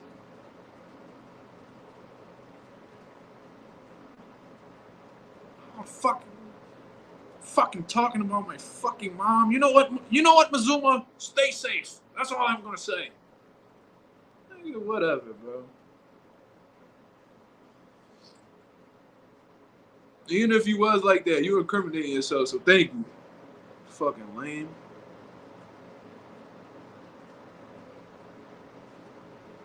This nigga said Mazuma from the streets.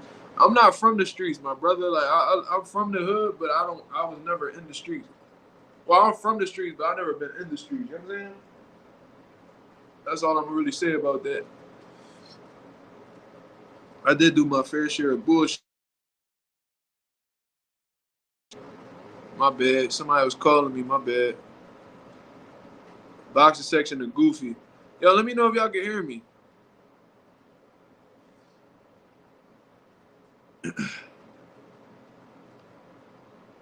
Let me know if y'all can hear me. Can y'all hear me? I got a call again. I got another call.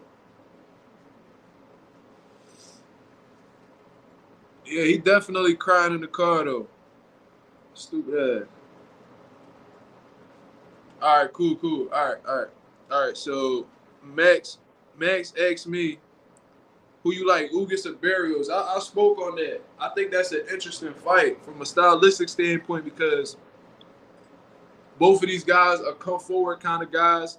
Mario Barrios is a sharp offensive fighter. I think he's one of the best offensive fighters in the sport of boxing. That's just my personal opinion. That might be a controversial take, but Keith Thurman even came out and said that Mario Barrios had the best jab that he's ever been against in his professional career. You gotta understand that Keith Thurman done fought some top names. You know what I'm saying? He was a unified world champ.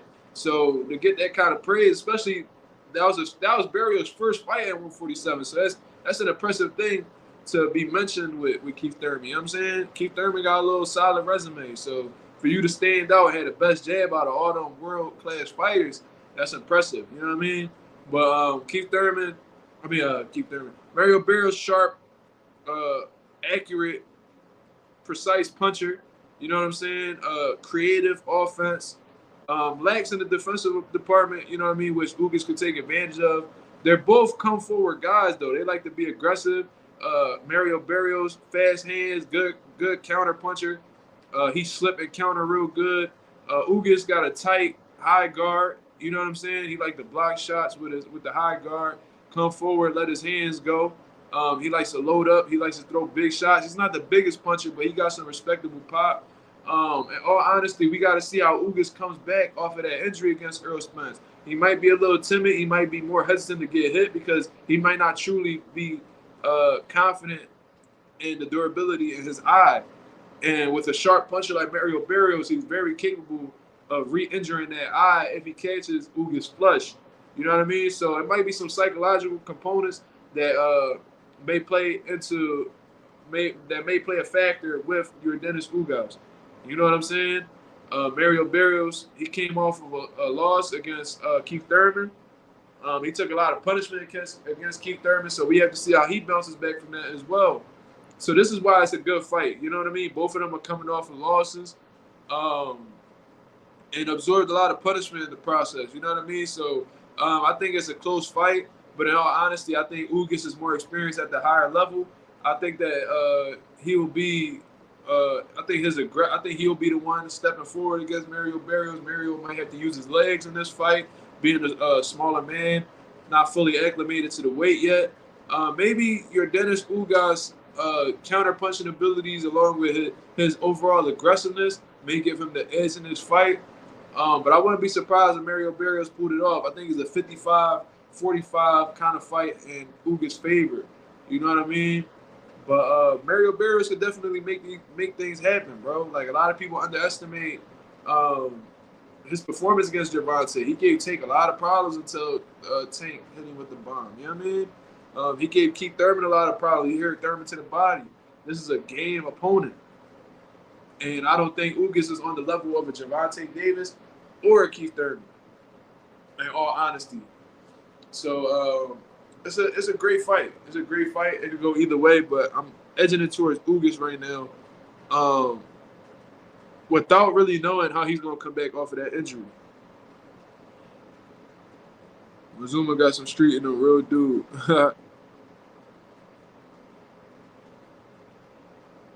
You know what I mean?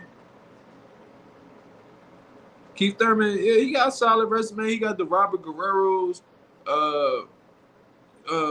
fucking Cost. Did he fight? Who was it? Well, regardless, he got Sean Porter. He got Danny Garcia on his resume. Mario Barrios. He fought Manny Pacquiao. He lost to him, but he still fought him. He said, I don't know about Ugas because that Spence beating could have took a lot out of him, and he could not be the same anymore. You know what I'm saying? That's definitely could play a factor. He absorbed a lot of punishment against Errol Spence, but Mario Barrios also absorbed a lot of punishment from Keith Thurman. He was hurt multiple times. He got hit with some big shots. His nose was all busted up, and his face was all swollen. So there's some questions that need to be answered, man. Both of these guys, I feel like they both at a crossroads right now. And whoever wins this fight will have the opportunity to fight for a world title. Whoever loses has to go back to the drawing board and have to fight at even a lower level. You know what I'm saying? Like, they probably like a good knockout loss away from being on like a fucking prelims. You know what I'm saying? So they really got to step up, train hard, and try their best to come out on top. You know what I mean? Because losing in boxing is something you don't want to do because your pay grade drops, your opportunities drop, your opponents' names start to get lower. You know what I mean? So a lot of shit changes after the loss. It's not like the UFC where you can be 24-20 and fight for a world title. You know what I'm saying? That injury is what I'm worried about, and the age. Yeah, that's another thing. Ugas is on the older side of the boxing world. You know what I mean? So, but Cubans, they be lasting. Their longevity be pretty solid, man. Like Aris Landy Lara's still rumbling. I think he 40-something. Guillermo Rigondeaux still fighting. He 40-something. Luis Ortiz 40-something still fighting. They about it, man. Coach Kenny from Tank went on live this morning with Mill City Boxing and said O'Malley a clown. I mean, have y'all seen O'Malley? This nigga got rainbow hair. He talking crazy about a boxer when he never boxed before. I mean, it is what it is. Yeah, I was wondering about that injury with Dennis Ugas too, but it sounds like a competitive fight. Yeah, it is a competitive fight. It's a great fight. I bought a shirt from you today. My YouTube strap was extravagant. Is this Southpaw? If that's Southpaw, my bad, bro. There's somebody on here acting like you, saying all this crazy shit. So we gotta make sure it's you. You know what I mean? Mazuma, was you rooting for Danny Garcia when he fought Keith? I actually was. I really thought Danny could have pulled it off at the time, you know what I mean? But I always knew, like, in the back of my head that Keith was the favorite, you know what I mean? But I was rooting for him just because he was from Philly, and it was a big fight, you know what I'm saying? I think they sold out the Barclays off of that fight. So, yeah.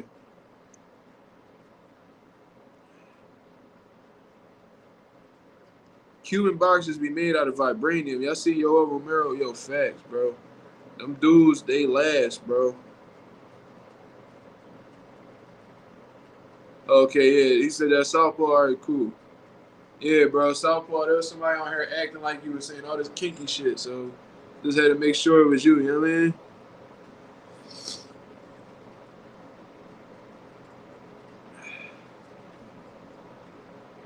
I remember you uploaded a video of Danny Garcia lifting weights. Yeah, that was a while back. You know what I mean? Me and Danny had the same strength and conditioning coach at one particular time. You know what I mean? I never trained with Danny, but we had the same strength and conditioning coach. So those workouts you seen him doing was similar to what I was doing. I don't know if that's him because Southpaw just posted a video. I don't know. Keith in the late 2010s really had a good run with big names and competitive fights. Yeah, he did, but I mean, like I said, tables turn. Tables turn, bro. But I already had answered that. What I think about David Morrell, I said that he definitely a future world champion. Good. He got his killer instinct is off the charts. Explosive, good power, hand speed, overall ring intelligence, uh, accurate puncher.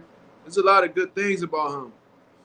A lot of good things about David Morrell. He definitely. I just think that he's a little bit inexperienced at the pro level right now. Understandably so. I think he only got like 7, 8 fights. You know what I'm saying? So with that being taken into consideration, I just think he needs more time. And the more that he starts to develop his craft in the pros, the more dangerous he'll be. You know what I'm saying? This is what I was saying about Boots back when he was like 10, 12 and 0. You know what I'm saying? David Morrell, he's a good dude. He's a good fighter, but I don't want to fast track him because if y'all fast track him how y'all did Fernando Vargas, you might stun his growth as a fighter. You know what I'm saying? So I like David Morrell. Yeah, I've been around Danny several times, bro. We did a media workout at Danny Garcia gym not too long ago. We had a Tifo Burlton at Danny Garcia gym. He was training there, and this is when we had our Tifo Burlton. He was supposed to fight on Danny Garcia versus Jose Benavidez undercard. So yeah, I've been around Danny several times. You know what I mean, a good dude. No, that's all good, bro. Yeah, that's why I answered it again. I assumed he wasn't here.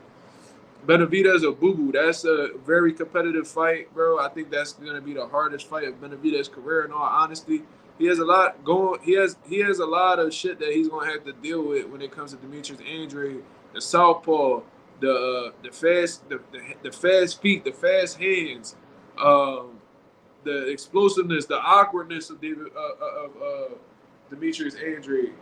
That's a lot of stuff that Benavidez is gonna have to adjust to, and be ready for. You know what I mean? From a mental standpoint and physical standpoint, he's gonna have to be in top shape because he's definitely gonna have to cut that ring off. He's gonna have to use his jab really well, and he's got to be ready. His eyes got to be ready for those fast hands. You know what I'm saying? So hopefully he gets uh, fast uh, some fast punches in his sparring, so he'll be able to get his eyes correct going into that fight. And um, I do think that David Benavidez is the favorite going into this fight, but it's a very difficult fight. I would look at this as like a 55, like a 60-40 fight in David Benavidez's favor. But in all honesty, uh, Demetrius Andre, this is the first real big fight of his career. So maybe he's just motivated in a different way. I'm sure he's training his ass off. The fight's not finalized yet, but it seems like that's the direction they're going. So um, Demetrius Andre gonna come in with a whole different mentality. You know what I mean? So we just gotta see how he come out. But I think that Benavidez, I think that him being at the weight longer, him being bigger, and his overall pressure, um, could be the reason why he wins this fight. You know what I mean? But Demetrius Andre is not to be slept on, bro. He could very well win this fight. He could very well win this fight, man. So we just gonna have to wait and see. I'm gonna answer these last ones and then I'm gone. Because we've been on here for over 2 hours. Shout out to everybody who stuck around, man. The views been consistent. I got a great support system, man. Thank y'all. Oh yeah, I remember that. I don't like Thurman, but Thurman had Barrios looking like those things. And that, bro, he looked exactly like one of them avatars. That shit was insane, bro. The way his nose looked and all, it was just a bad job. Damn, I ain't know that. I'm glad if Danny see you in the streets or something, he'd be able. Yeah, he'd definitely recognize me. Yeah, he'll definitely recognize me. He know who I am for sure. Like we don't really know each other on a personal level, but we know each other's faces. You know what I'm saying? Do you think Boo Boo fighting Benavidez at 160 is gonna be too much of a difference for him than fighting at 168? Well, I know for a fact Benavidez can't make 168, so I don't know.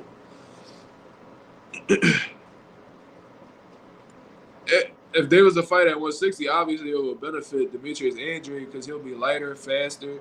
Um, you know what I mean? But from what I understand, Boo Boo was insinuating that it was getting hard to make 160.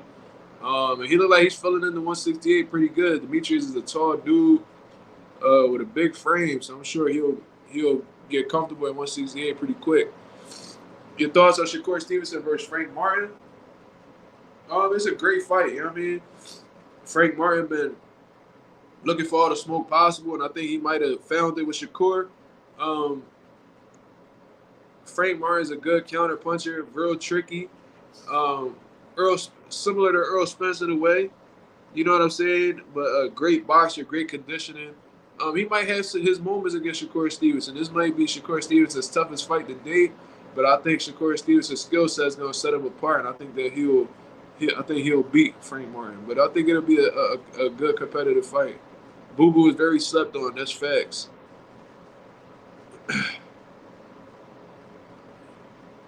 Yeah, 2 hour live. Great live, brother. I appreciate it. Off topic, Twisted Juice of Arizona. I always been an Arizona guy. I don't think I ever had Twisted Juice, but I'm a big Arizona guy. I was just drinking in Arizona earlier. That's interesting. Frank most definitely found it. I've been wanting to see my boy in a big fight. He's definitely gonna be in a big fight, man. So this is gonna show what Frank Martin is made of. You know what I'm saying? He had a little bit of a shaky performance in his last fight, but I think that was because he was looking for one big shot. But against Michel Rivera, he looked sensational. So I'm sure he's gonna rise to the occasion and give everything he can. Frank Martin is a special talent. He definitely could be world champion, regardless of whether he wins or loses to Shakur. But all right, y'all.